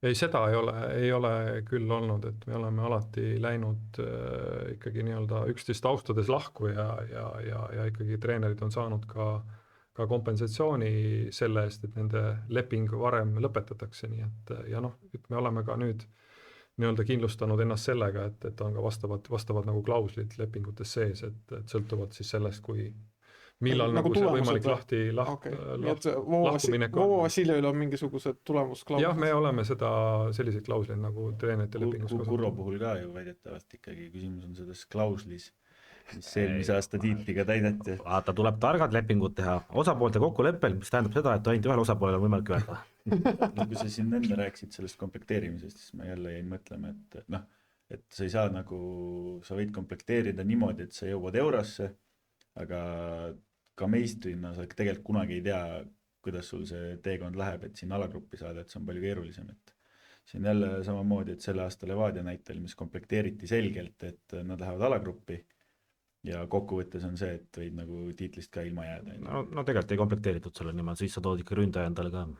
No nad ju ei, nad tõidki Tambetuu ju. Nad tõidki Tambetuu, on ju. Ma räägin ründaja tuuakse. ma kujutan ette, kuidas Gert kontoris kihistas kas teil väike tort, Gert tõi see päev tordi kontorisse ka, kui Tambetuu levadis oleks. Torti nagu ei tulnud, aga nagu selline hämming oli küll, et noh, me olime seda mängijat tegelikult päris palju nagu tema mingi karjäärisammudes nagu toetanud ja siis lihtsalt seda lugeda kuskilt portaalist oli veidi häiriv küll, et aga ta on nagu väga suure potentsiaaliga mängija, aga eks ta on nagu väga keeruline persoon, et ma ei tea Levadia siseelu, et kui palju see on nüüd kaasa mänginud, et aga kui reaalselt, kui nüüd sellele tulla, et kuidas keegi ennast komplekteeris ja kas komplekteeriti nagu tiitlisat, siis mul tegelikult eelmise hooajärel oli küll arvamus, et et nad panevad sellise satsi kokku, et et üldse ei ole mingit nagu lootust, et arvestades just, et seda reaalset võimalust sinna Euroopasse minna, aga paberil eriti ei tundnud. Jah, täpselt, et pigem oli see nii-öelda, kui olid need viimased üleminekud tehtud, siis said nagu aru, et tegelikult me oleme täitsa võimelised nendega olema tiitlimängus. Mina sain esimese derbi järgselt aru, et Levadia on haavatav. Ega see ei olegi muutunud siin läbi selle hooajana. Just. Mina sain juba enne,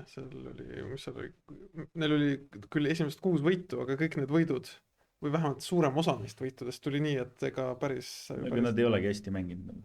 Ei olegi. Aga Levadiast räägime mõni teine episood võib-olla rohkem. Peame midagi kelle külla kutsuma. Jah, kindlasti. Kas ma võin küsida nüüd Aafrika mängija kohta või Aafrika mängija kohta? Ma tahtsin korra treenerite kohta. Mul on tegelikult treenerite kohta ka üks küsimus, et sa võid küsida enne. Et nendest 3 treenerist... mina kõrvalt vaadates, ma arvan, kõige suurema jälje on nagu Slava jätnud, aga kuidas teile endale seal kontoris või sulle on nagu tundunud?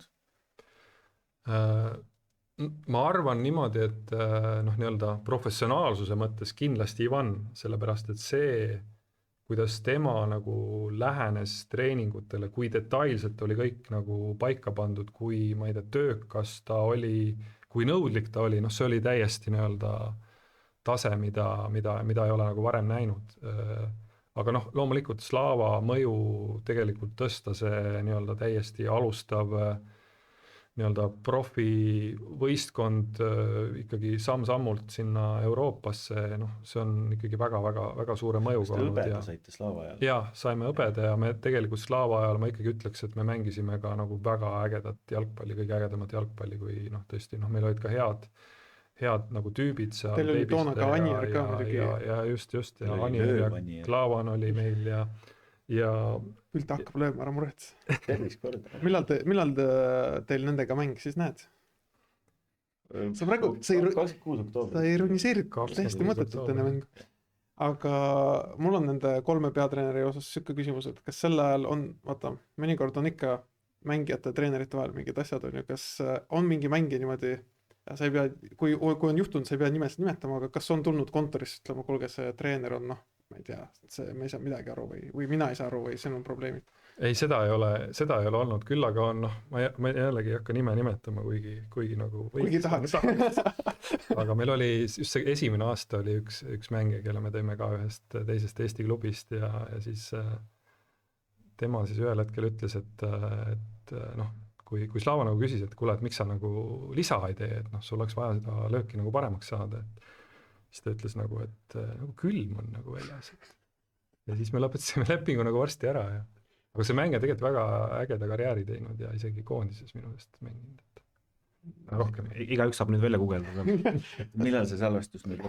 Kuule, aga praegu me jõudsime Eesti kultuuriruumini. Mina tegelikult tahtsin küsida seda, et meil siin Viiksamisi rääkisime Tambetuust kui keerulisest persoonist ja kus mul nagu see küsimus üldse nagu püstitus on, et kui ma olen kuulanud mingit korvpalli podcasti ja asju, siis tihtilugu Eesti kossuklubide juhid räägivad, et tulevad, ma ei tea, mingid Ameerika ruukid tulevad Euroopasse täitsa teise kultuuritaustaga ja siis nendega juhtub igast asju nagu, et kes ei oska, ma ei tea, pliiti tööle panna ja ühesõnaga neid peab abistama nagu kõikide võimalike asjadega, mida isegi nagu ette ei kujuta. On sul, ma ei tea, mingeid täiesti absurdseid lugusi või mingeid veidraid naljakaid lugusi, kus sa pead, ma ei tea, klubi töötajana siis aitama kohaneda olgu need Aafrika mängijad, olgu, ma ei tea, Lõuna-Ameerika mängijad või kus iganes nad pärit on? no meil on, peab nagu kiituseks ütlema, et see väga paljud mängijad on tulnud, eks ju, Real Banjulist ja neil on noh, isegi enne seda, kui nad meie see koostöö hakkas, nad on ka väga palju mängijaid juba varasemalt Euroopasse viinud ja seal üks nagu ühine nimetaja on ka see, et need mängijad on tegelikult väga hästi ette valmistatud. Et noh, teavad, mis on külm, nad ei tule siin trenni plätudega, neil on tegelikult juba seal joped kaasa pandud ja noh, tehtud selgeks ja ikkagi noh, me oleme ka selle nagu seal koha peal suutnud ära kaardistada, et kellel noh, on ikkagi natuke rohkem seda IQ-d ja kellel ikka seda üldse ei ole, siis noh, pigem me selliseid poisse pole ka nagu võtnud. Aga eks siin nende aastate jooksul on ikkagi nagu olnud väga absurdseid olukordi, et mulle meenub, kui me mingil aastal hakkasime kodumängude eel ööbima seal Järvamaa kutsehariduskeskuses, kus on meil tänane see akadeemia baas ja kus meie noored seal siis ööbivad. Ja siis ühel hetkel läheb tuletõrje alarm nagu tööle, siis kohale tuleb meie vist toonane ka praegu meie üks noortetreenitest Kristo Kiik ekipaažiga, kes on noh, nii-öelda tuletõrjes tööl.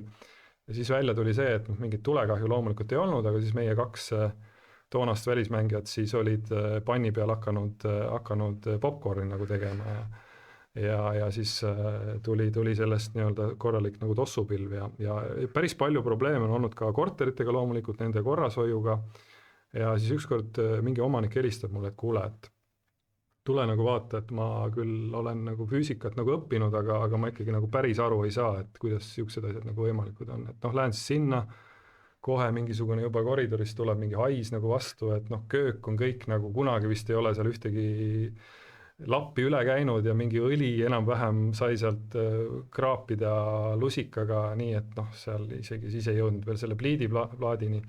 Ja siis see detail, et noh, et füüsikast, et järsku vaatan, et noh, et nagu laes on nagu ka jäljed, et noh, siis keegi oli siis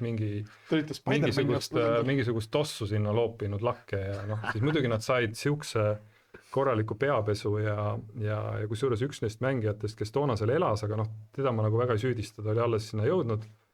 Sama siin pildi peal Alassana Tšata, siis tema liikus edasi Taani ja kui selle Real de Banjuli president Willie Abraham temal külas käis, siis ta andis mulle pärast nagu tagasi, et ta ei ole kunagi nii puhtas korteris mitte ühelgi mängija ega inimese puhul nagu käinud, et võib-olla ta ei tindki midagi sealt lihtsalt. Ta ilmselt võib-olla tema ei teinud, aga ta vähemalt sai ikkagi ka seal osa selles, et ta pidi seal aitama koristada ja kõik selle jama nagu ära klaarida. Jäi nii hästi meelde see koristamine. Just, et jah, tänaseks muidugi... Oota, ma kiirelt annan kommentaar, et selle popcorniga meenus mulle legendaarne Aleksander Kuulik, kes otsustas Floras olles šašlõkki hakata tegema korteris. Kas Floras selle Aduga ei olnud ka mingi siuke, et tuli nagu jalgpalluriks, aga siis sai mingi arvuti või mingi asja enam-vähem esimest korda elus ja võis olla midagi sa rääkisid, et klaasistunud silmadega tuli trenni. Ööläbi oli üleval ja siis põhimõtteliselt otse trenni peale, et see maratoni. Ja noh, loomulikult on olnud ikkagi siin aeg-ajalt vaja nagu nii-öelda teada anda, et ärge ikkagi trussikutes mingit live asju tehke, et see nagu väga tore ei ole, kui kõik seda nagu vaatavad, et aga noh, tänaseks, kuna tõesti neid mängeid on see maksimaalarv ja osad on isegi veel laenul, eks meil on tegelikult lepingulisi, mingil perioodil oli isegi rohkem kui 10 ja neid kortereid on ka nagu enam-vähem sama palju, siis noh, tegelikult väga head tööd teeb seal Martin Kase, kes meil endine mängija, nüüd team manager, et noh, tõesti ise ei jõuaks kõigil sellel peal silma peal hoida.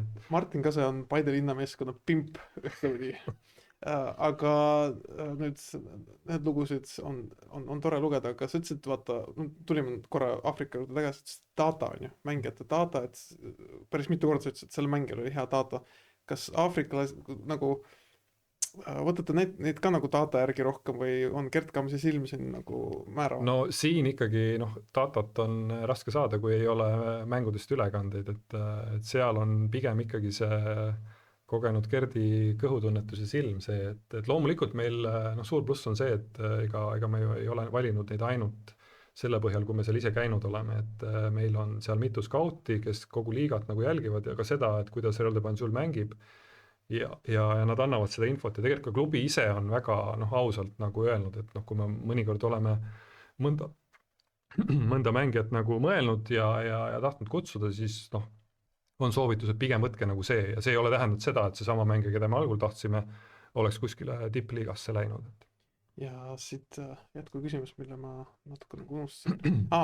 Tihti öeldakse, et Paide linnameeskond, et poleks legionäride limiiti, olekski 11 Aafrika venda väljakul ja rohkem kedagi oleks. On see tõsi või see ei ole tõsi?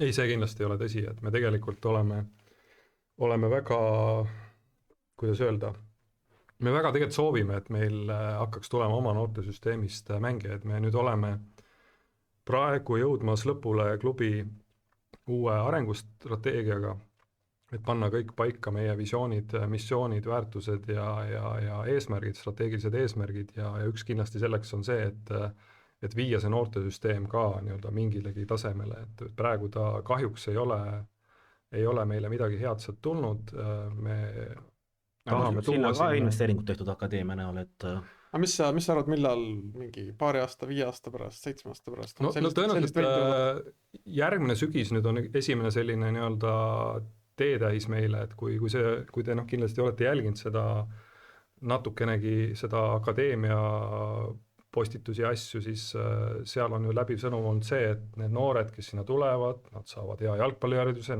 kes seal õpib elektrikuks, kes seal õpib IT-d, kes seal õpib kokaks või logistikuks, aga me oleme selle jalgpalliliiduga koostöös ja ka haridusministeeriumiga jõudnud selleni, et 2026 sügisest saavad need poisid ja tüdrukud tulla õppima jalgpalli. Nad saavad jalgpallihariduse, kõigist ei saa loomulikult mängijaid, aga mõnest saab kohtunik, ma ei tea, füsio, treener, ja nad saavad keskenduda ainult jalgpalli, nad saavad ka keskhariduse, ehk siis me näeme selles nüüd seda, kus ka nii-öelda tõsisemad tippnoored võib-olla hakkavad vaatama või peavad hakkama vaatama nagu meie akadeemia suunas. Praegu on ikkagi väga palju seda, et kui sa oled nii-öelda noortekoondislane, sa pigem ikkagi valid ka Saarte, sa pigem oled siin oma Tallinna klubi juures või mõne teise klubi juures edasi ja on see umbusk sellise kutsehariduse suunas olnud. Ja millega me oleme nüüd ka alustanud, on see, et me oleme hakanud tooma välistreenereid oma noortesüsteemi. Me näeme, et on vaja nii-öelda välisabi seal, et tuua spetsialiste, kes teeksid seda tööd kirglikult, kes tegelikult ka õpetaksid meie oma treenereid. Ja juba alates sellest, kui Miga Laurikainen on tulnud meie akadeemia juhiks ja nüüd see Daniel Polufer teeb seda akadeemiagruppi, on see tase nagu hakanud nagu väga-väga kiirelt tõusma ja käivad pidevad treenerite koolitused, treenerid on arenenud või vähemalt need, kes tahavad areneda, on teinud suured sammud edasi. Aga millal tulevad, me oleme seadnud eesmärgiks, et aastaks 2028 on vähemalt siis 2 oma noort juba nii-öelda põhikoosseisus mängimas mingisuguse protsendi minuteid ja siis ühel hetkel peab see number olema suurem, aga teistpidi on probleem muidugi see, et kui see tippmeeskonnas mõni oma noor natukenegi nii-öelda näitab midagi, usun, et sa oled nõus, et ega Rommi väga kaua ilmselt Nõmme Kaljus ei ole, et välisklubid lihtsalt võtavad nad sihikule ja siis juhtub juba see, et kui sa ei lase neil minna, siis sa võid saada endal et selle mängija motivatsioon koostöös agendiga nagu oluliselt langeb ja kui ta ükskord siis tüliga läheb, siis ta enam tulevikus sinu klubi poole nagu ei vaata, et kindlasti see on ka mänginud mingite mängijate puhul nagu rolli, et me oleme tahtnud nagu häid suhteid säilitada, me oleme lasknud Eesti mängijatel eelkõige siis nii-öelda saada see võimalus välismaa. Peate välja töötama samuti endale arenguvestluste süsteemi, et siis on võib-olla mängijad rohkem õnnelikumad. On meil veel midagi? Ma sellega seoses küsikski, et sa tõid nagu noormängijate liikumise ka ja legionärid, et 11 legionäri siia ei tuleks, aga kuidas Paide praegu vaatab üldse nagu nendele piirangutele, et teil on ka mingil ajal on probleeme olnud, mingil ajal olete võtnud nagu rohkem sõna, aga kuidas te nagu hetkel klubis olete rahul olukorraga, et kas see takistab teie tegevust kuidagi või on nagu kõik tehtud, mida te nii või naa teeksite? Ma ütlen, et ma pigem ise ei tahaks, et see välismängijate reegel nagu nii-öelda täitsa nagu vaba oleks, et kuigi on vist mingid märgid, et praegu siin Belgia liiga vist võitleb kõvasti seal mingisuguste nii-öelda kohalike mängijate reeglitega ja ühesõnaga see võib juhtuda see, et ühel hetkel tegelikult Euroopa Liidu mängijate liikumine on täitsa vaba ikkagi, mida ta hetkel ju ei ole. Hetkel ju ka Euroopa Liidu mängija läheb sinna 10 välismängija alla. Aga mina ikkagi nii-öelda klubijuhina tahaks näha seda, et meil on kandvat rolli nende ägedate välismängijate juures, kes klubile nii-öelda tulu teenivad, on nagu kohalikel mängijatel ja tahan kindlasti ka seda tõestada meie klubi näitel, et me ise suudame neid mängijaid üles kasvatada, mitte nii, et me toome siin teistest klubidest ja aitame nad siis sammuna välja, mida ka samal ajal loomulikult teha tuleb, et kindlasti jah, kui see reeglite pool oleks vaba, siis ei mängiks meil 11 välismaalast platsil, aga minu jaoks ikkagi see niinimetatud see KTM reegel, arvestades, kui palju seal on igasuguseid leevendusi ja kunstlikku ja võimalusi, et sul tuleb mingis vanuses mängija ja tal kohe sul on see KTM versus see, et sul mängib, ma ei tea, Andrei Frolov 7 aastat ja siis saab alles selleks klubi treenitud mängijaks, et võiks olla nagu kuidagi selgem see, et kui tahetakse seda kuidagi määratleda, et kas on siis see lihtsalt nii, et sul peab olema, ma ei tea, väljakul 21 või noorem mängija, olenemata sellest, kust ta on tulnud, või siis teha üldse see nii, et ma ei tea, mingid klubid, kes tahavad nende reeglite järgi mängida, saavad oluliselt suurt solidaarsustoetust selleks, mis lähebki noorte töösse, ja kui ikkagi mingi klubi keskendub ainult, ma ei tea, tiitli võitmisele, siis talle need kitsendused nagu ei kehti. Võib-olla see teeb natukene liiga keeruliseks loomulikult, aga ma pigem kaotaks selle KTM reegli ära ja asendaks selle mingisuguse nii-öelda fikseeritud vanuses reegliga, sest et lõpuks, kui sul on, ma ei tea, KTM-ideks 30-aastane, ma ei tea, Frolov ja 25-aastane Jasper ja veel mõni välismängija, kes on mingi põhjusel 4 aastaks jäänud, siis mis sest nagu Eesti jalgpallile tegelikult kasu on? Aga kas see võib-olla ei tekitagi mõtet, et sinna Järvamaa kutsehariduskeskusesse juba Kambiast mängijad varakult kohale tuua? Kusjuures me tegelikult päris tõsiselt nagu, mitte nüüd ei mõtle selle KTM reegli mõttes seda teha, aga me tegelikult tahaks ühel hetkel jõuda selleni, et see õpe oleks ingliskeelne, et meil oleks nii-öelda rahvusvaheline akadeemia, et meil oleks võimalik sinna tuua ka nooremaid välismängijaid ja kuidas see trend maailmas ju on, et kui sa oled ikkagi noorelt nagu tipp, siis need rahasummad, mis välja käiakse, on ikkagi nagu oluliselt nagu suuremad. Liigume äkki viimase teema juurde, et mis seal ikka, selline screenshot, snippet sinu enda artiklist, sinu enda arvamusloost Delfis, et kõige viimane teema, et siin millegipärast Paide on nüüd kaabakate nimekirjas, kuigi sa korduvalt sa ütlesid, et te teete jalgpalliliiduga koostööd, aga mis siis juhtus, miks valimiste ajal suhted nii sassis olid? Eks ma arvan, et arvestades, kui kaua Aivar on võimul nagu olnud, siis reaalselt ei ole ju kunagi olnud mingisugust opositsiooni, et see on eos välja juuritud ja keegi ei olegi viitsinud isegi mõelda selle peale, sest et kõik on ju teadnud, et kui sa Aivariga nii-öelda teises suunas nagu vaatad, siis see pigem nagu ju hästi nagu ei lõpe. Et nüüd, kus Ragnari näol oli selline tugev kandidaat tegelikult olemas, siis loomulikult me ise olime selles protsessis nagu väga jõuliselt osalised ja eelkõige siis Veiko seal oma tiimiga tegi nagu väga suure töö ära, et Ragnarit nagu toetada, Kas sina käisid ka Verstoni kontoris ikkagi plaane haudamas? Ma ei olnud nagu niimoodi selles põhitöögrupis selline sage külaline, et jah, ma mõningatel üritustel käisin, aga ma ütlesin kohe algusest peale, et mul on ikkagi klubi juhtida ja ma ei saa, samamoodi Gert oli samamoodi minu paadis, et meil oli vaja keskenduda enda asjadele, et me ei olnud üleliia palju nende vestluste juures, jah, ma nägin neid mingisuguseid mõttevahetusi ja seda strateegiat ja seda arengukava, mis sai nagu üles ehitatud ja andsin sinna ka kindlasti sisendit ja natuke tagasisidet. Aga lihtsalt takkajärgi vaadates mulle tundub, et oleks pidanud ikkagi rohkem keskenduma sellele, et see võit kõigepealt kätte saada, mitte sellele, et meil oleks juba see nii-öelda suur plaan olemas, kui me võidame. Aga kogu selle need 6 kuud, mis valimisasi oli, oskad sa välja tuua siuke filosoofiline küsimus? Üks asi, mis sulle meeldis selle aja jooksul, üks asi, mis sulle ei meeldinud?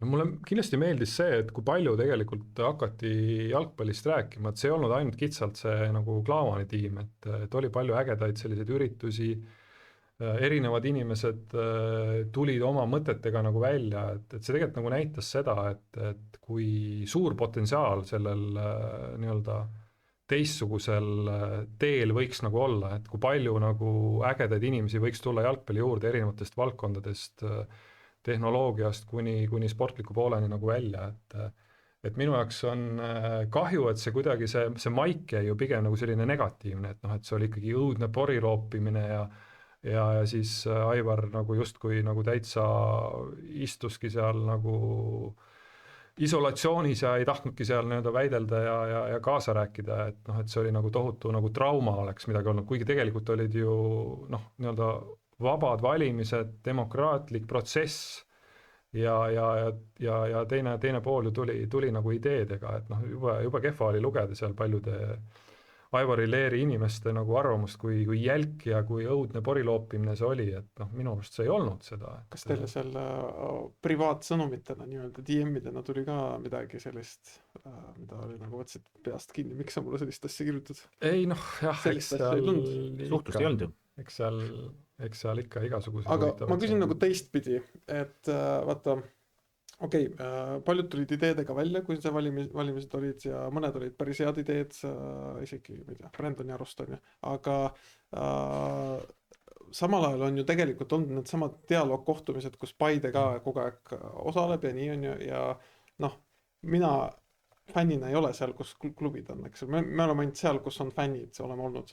Ja no üks asi on see, mis meil seal räägitakse, teine asi on see, et need samad, ma ei tea, ideed liiga reformiks, need asjad, mingid pisemad asjad, et mul on nagu jäänud mulje, vähemalt, et klubid ei ole ise olnud üldse aktiivsed nagu mingit ideid pakkuma, et tegelikult Paidel on ju kogu aeg need võimalusi olnud, et miks te olete seal istunud ja midagi justkui ei ole pakkunud?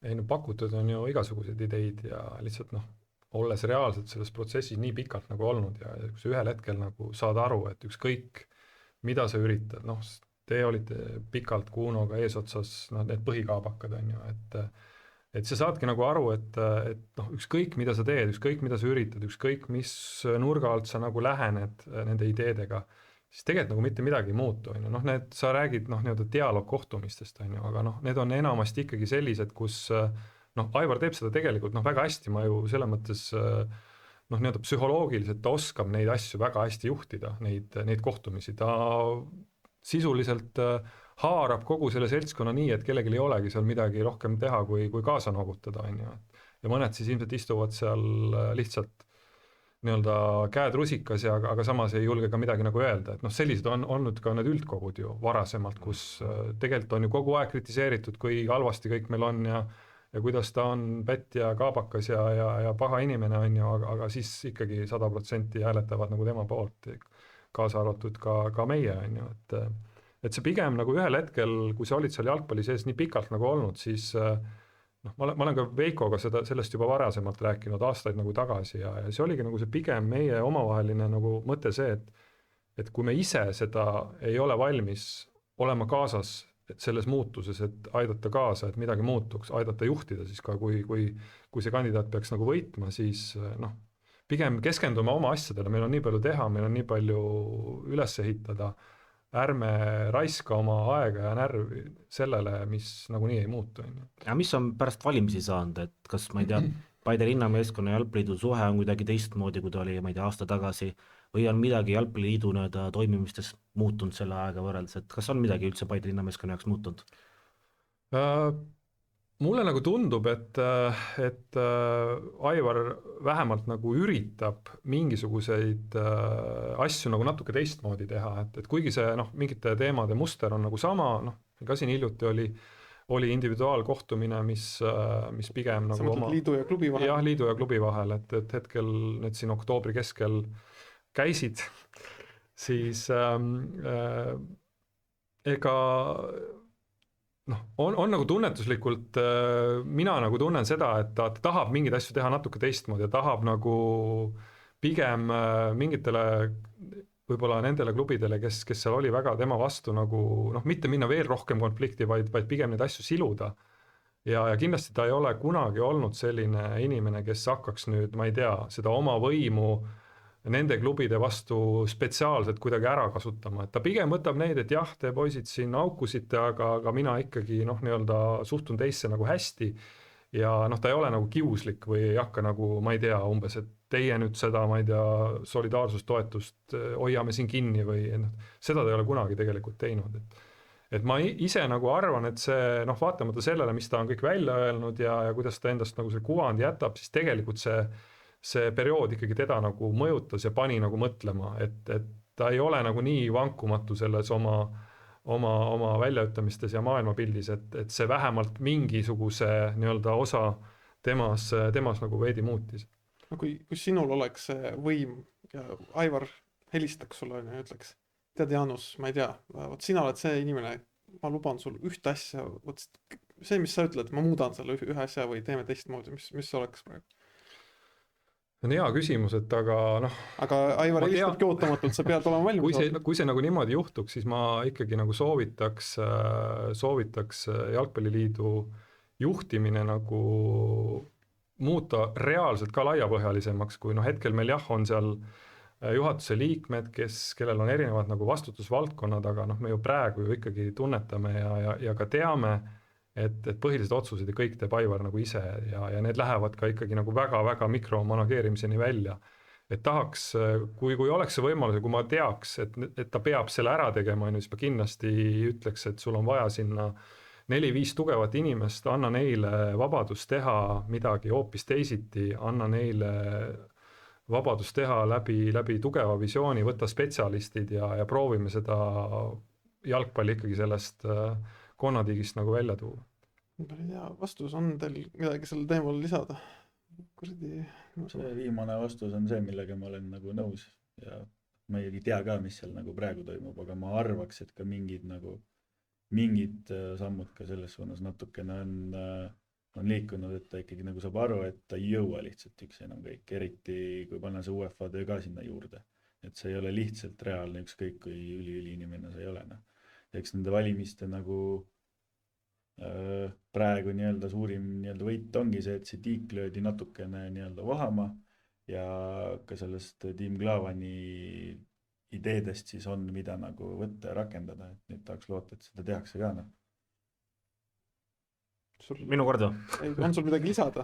Ei, kontsept mul lisada ei ole selle, võib-olla ainult nagu selle nurga alt, et mida üldse nagu Eesti tippklubi Paide näol tegelikult Eesti Jalgpalliliidult hetkel kõige rohkem vajaks, et ma nagu laiendan seda võib-olla küsimust nagu selle nurga alt, et ma siin just vaatasin näiteks, et teie ütleme, ilmselt sina oled ka nõus ja Tiim Klaavani liikmed olid nõus, et Eesti Jalgpalli Premium liiga tuleb ka teha atraktiivsemaks ja vägevamaks, et seda käiks nagu rohkem inimesi vaatamas. Ja siis vaatan mina neid publikunumbreid, et Paides mängib esiliiga võistkond ka korvpalli, kes tegelikult resideerub Tallinnast, käib seal lihtsalt Paides mängib, ilmselt seal on küll mingid Järvamaa enda poisid ja värgid ja neid esiliiga mänge käib keskmiselt rohkem vaatamas kui sportlikult tipp-professionaalset Paide linnameeskonna jalgpallivõistkonda, ja me alustasime sellega, et sa viisid Flora 750 inimeseni, et mida siis nagu Paide linnameeskond peaks ka lõpuks tegema, et ma ei tea, kas iseseisvalt jalgpalliidu kaasabil, ühiskonna kaasabil, et lisaks sportlikule poolele ka see Paide linnameeskond kohalikus kogunas ikkagi midagi tähendaks rohkem kui lihtsalt mingi, ma ei tea, Aafrika mängijate importimine ja nende edasiviimine.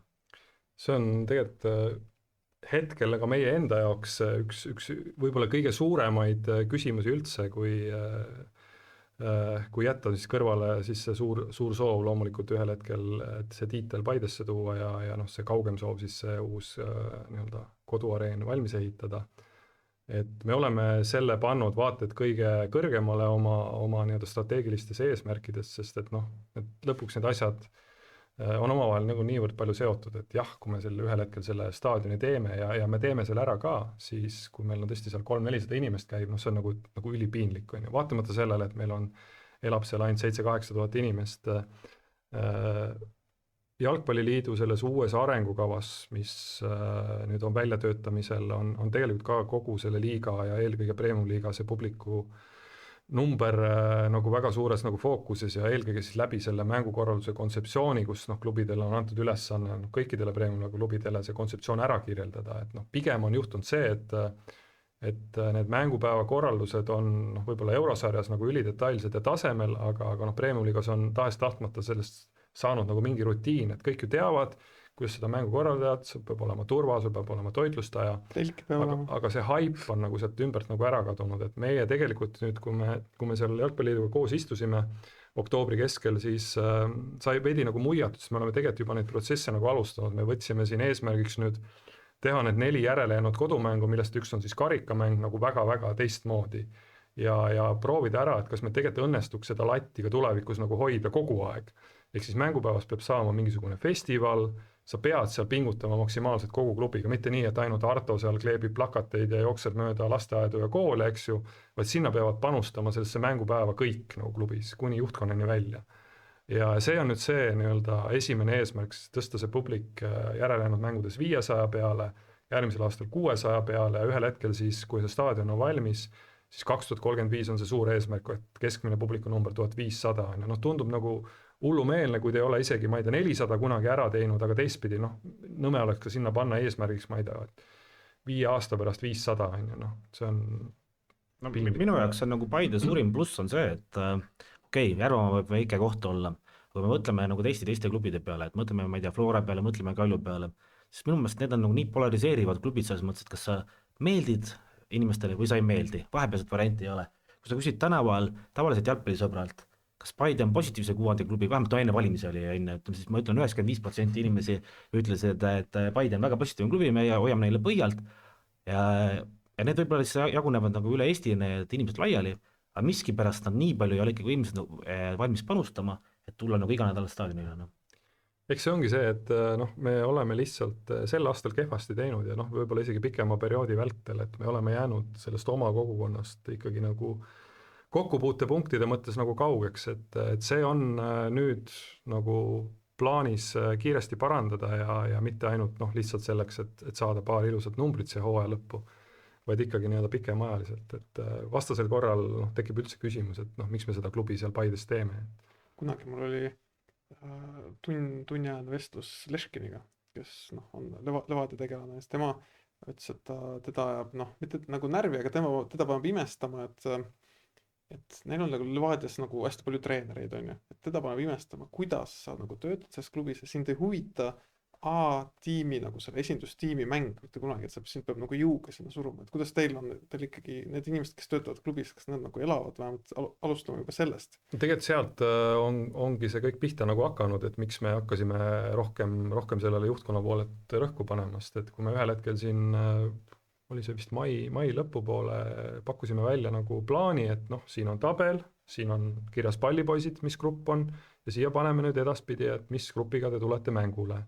Et ma ei tea, panete selle oma sinna Sportliserisse nii-öelda nädalaplaani osaks, on ju, me ei eeldagi, et te olete igal mängul, see ei olegi võimalik, on ju, teil on oma turniirid, oma liigamängudki seal kas või samal päeval kuskil X kohas Eestis. Mis on tegelikult minu arust rumalus, et vahepeal teil on ka see muruväljaka taga on see kunstmuru ja on näha, et käib noorte liigamäng samal ajal. Noh, seda me nüüd oleme ka üritanud pigem hakata neid asju ümber tõstma, kui võimalik on. Meil on ju kalenderi hooaeg ette teada. Aga siis olime ühel hetkel septembris ja küsisime siis, et noh, teeme need kokkuvõtted, et kui palju käis terve grupiga ja tabel oli tühi. Ja siis see jutuajamine ei olnud enam nii viisakas ja leebe. Ja siis juba vaatasin mõned minutid hiljem sama tabelit juba olid tekkinud grupid, eks ju, et siis me tegelikult leppisime kokku, et noh, järgmisel aastal püüame teha nii, et iga ringi ühes kodumängus on iga võistkond kohal. Noh, nad jagavad selle omavahel ära, et see tähendaks seda, et kuskil hooaja lõpul see tähendaks mingi 4-5 kodumängu 18, mis tegelikult ju ei ole planeerides mitte midagi keerulist, aga kui sa ei planeeri, siis tegelikult ju lähebki nii, et sel treeneril on võib-olla veel mingi teine hobi või huvi ja ta nagunii käib nendel teistel nii-öelda teistes kohtades oma selle võistkonnaga mängimas, on see turniir, on see liigamäng ja noh, siis tekibki see, et jah, ta tuleb, aga ta ei viitsigi tegeleda sellega. Minu arust nagu omad lapsed on see number 1 sihtrühm üldse igale klubile, et see peaks olema nii DNA sees. Aga see nii-öelda grupi kaupa ongi peaaegu ainus võimalus, sest et meil Floras ka räägitakse kogu aeg oma lastest, aga reaalselt sul on laupäeval kõik need lapsed turniiridel laiali, sa ei võta neid välja.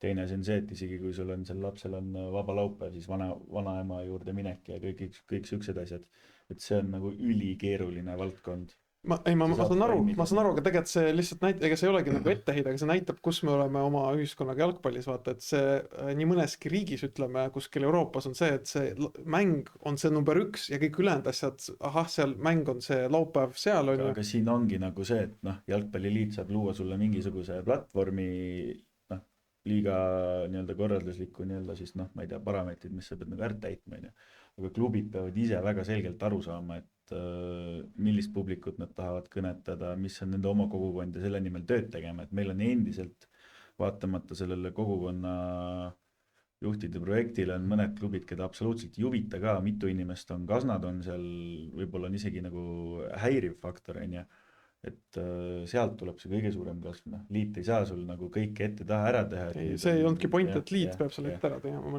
Ja samasugune, siin ma olen kõrvalistujaga või veelgi rohkem nagu nõus, et nendel teemadel on nagu juttu olnud, et et Paide fännid, neid ju reaalselt sellisel kujul nagu mingi fännirühmitus praegu ei olegi. Et ka see on ikkagi nii-öelda eesmärk, kus me tahame klubina vähemalt, mitte seda kunstlikult teha nüüd, et siin on teile trumm või siin on teile buss või umbes, et siin on teile tasuta õlu, kui te tulete mängule, et kaugel sellest, aga me tahaks... Tasuta õlle pakute, siis ma arvan, et mõni fänn võib tekkida. Ei, Ivan otsib endale klubi enne. Aga ühesõnaga me tahame nii-öelda jõuda ka selleni, et mis see põhjus on, miks ei tule noored meid vaatama, miks nad ei taha nii-öelda kodumängudel teha seda mürglit, kui tihti nagu välismängudel seda isegi tehakse kergemini, kui meie see vahel see vana buss või nüüd see uus buss nad kohale toob. Selle asja nimi ongi õlu.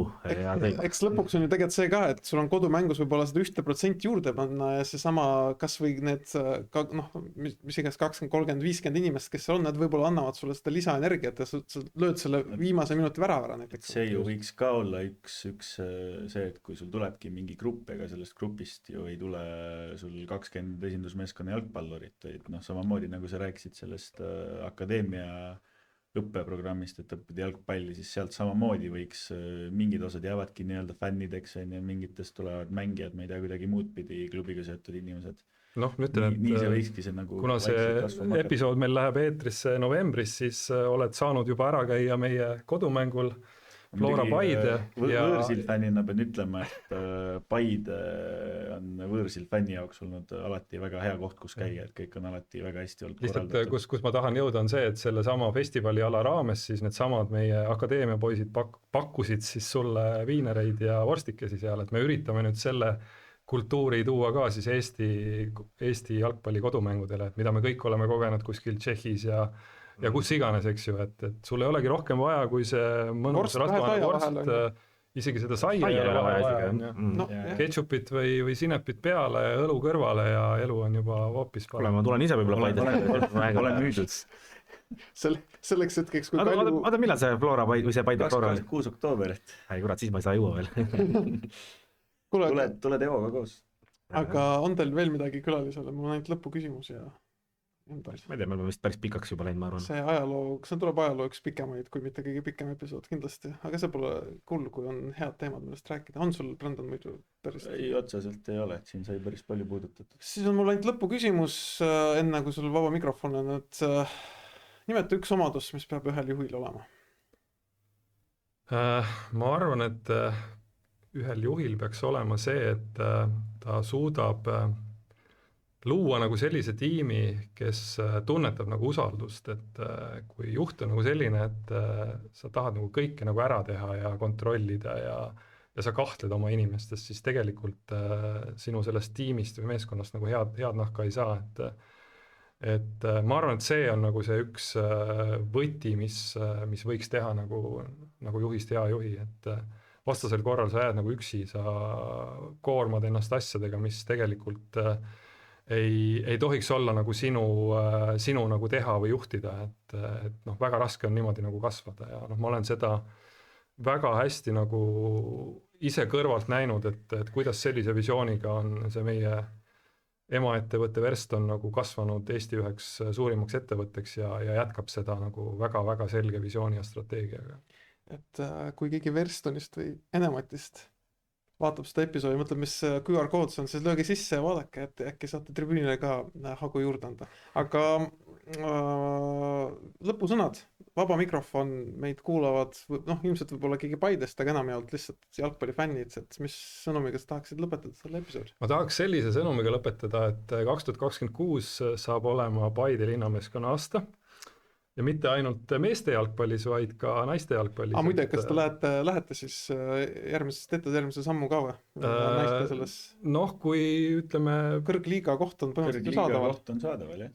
Kuna kõrgliiga koht on saadaval ja noh, meil on ka öeldud, et see on 99,9% meie, loomulikult seal on oma nii-öelda juhendijärgsed ikkagi nii-öelda daatumid ja selleks on siis 15. detsember, kus on see nii-öelda registreerimise tähtaeg ja noh, ikkagi kõigil on ju võimalus, kes noh, nii-öelda hooaja on enne meid nagu lõpetanud juriidiliselt, aga noh, sisuliselt me teame, et see koht on meil järgmine aasta olemas ja ma olen nagu päris kindel, et me tuleme järgmine aasta ka Eesti meistriks naistes. Aga ma teen kohe provotseeri küsimusi ja 26 meeskond 4, naiskond 1, kas on õnnestunud hooaeg klubile või ei ole? Ma pigem arvan, et ei ole. Kuigi loomulikult naiskonna puhul tiitlivõit ja klubi jaoks esimene tiitlivõit oleks nagu ülisuure nagu tähtsusega, aga kui me oleme meeskonnana 4, siis me oleme ikkagi midagi nagu väga-väga valesti teinud. Et mina olen küll siin nii mõnelgi aastal nautinud naiskonna edu ja tulnud ikkagi hooaja lõpus, et on ikkagi meistriks tulnud. Tuleb leida positiivne asjad, sorry, me tegelikult katkestasime sind selle lõpusõnumi. Jaa, see oligi sõnum, et 2016 Paide aasta, meeskondmeister, naiskondmeister ja lähme laiali. Lähete laiali. Kõik on saavutatud. Mikrofon langes. Kuule, aga suured tänud, et sa tulid siia podcasti, rääkisid, et sa tõesti tuli üks pikk kuulamine, ma loodan, et noh, kui keegi tund 40 ei jaksa kuulata, siis äkki osade kaupa, siis meil on sisukorrad olemas, et igaüks saab neid teemasid valida, et suur aitäh sulle, edu Paidele igasugused asjades ja ongi kõik, et nende neile, kes kuulavad, et endiselt saab vajutada like, saab vajutada subscribe, nii me kasvame ka. Paide kasvab teistmoodi, me kasvame nii, on ju. Luban ise ka subscribe'i vajutada, nii et jälgige kanalit. Just, ja minuga olid veel lisaks Jaanusele Maarjo. Aitäh. Järgmine reede on siis, viimane küsimus veel. Koondise nimekiri on väljas, vaata vahepeal. Mitu Paide mängijat tuleb seekord? Millal? Novembrikuises aknas. Ma pakuks 3. Miller, Anier ja Saliste? Jah. Okei, et siis me saamegi järgmine episood 14. november, me teame, kuidas me mängisime Norraga võõrsil, me teame, kes on Eesti meister ja see tuleb ka üks võib-olla päris pikk episood. Aitäh teile! Tšau! Nägemist!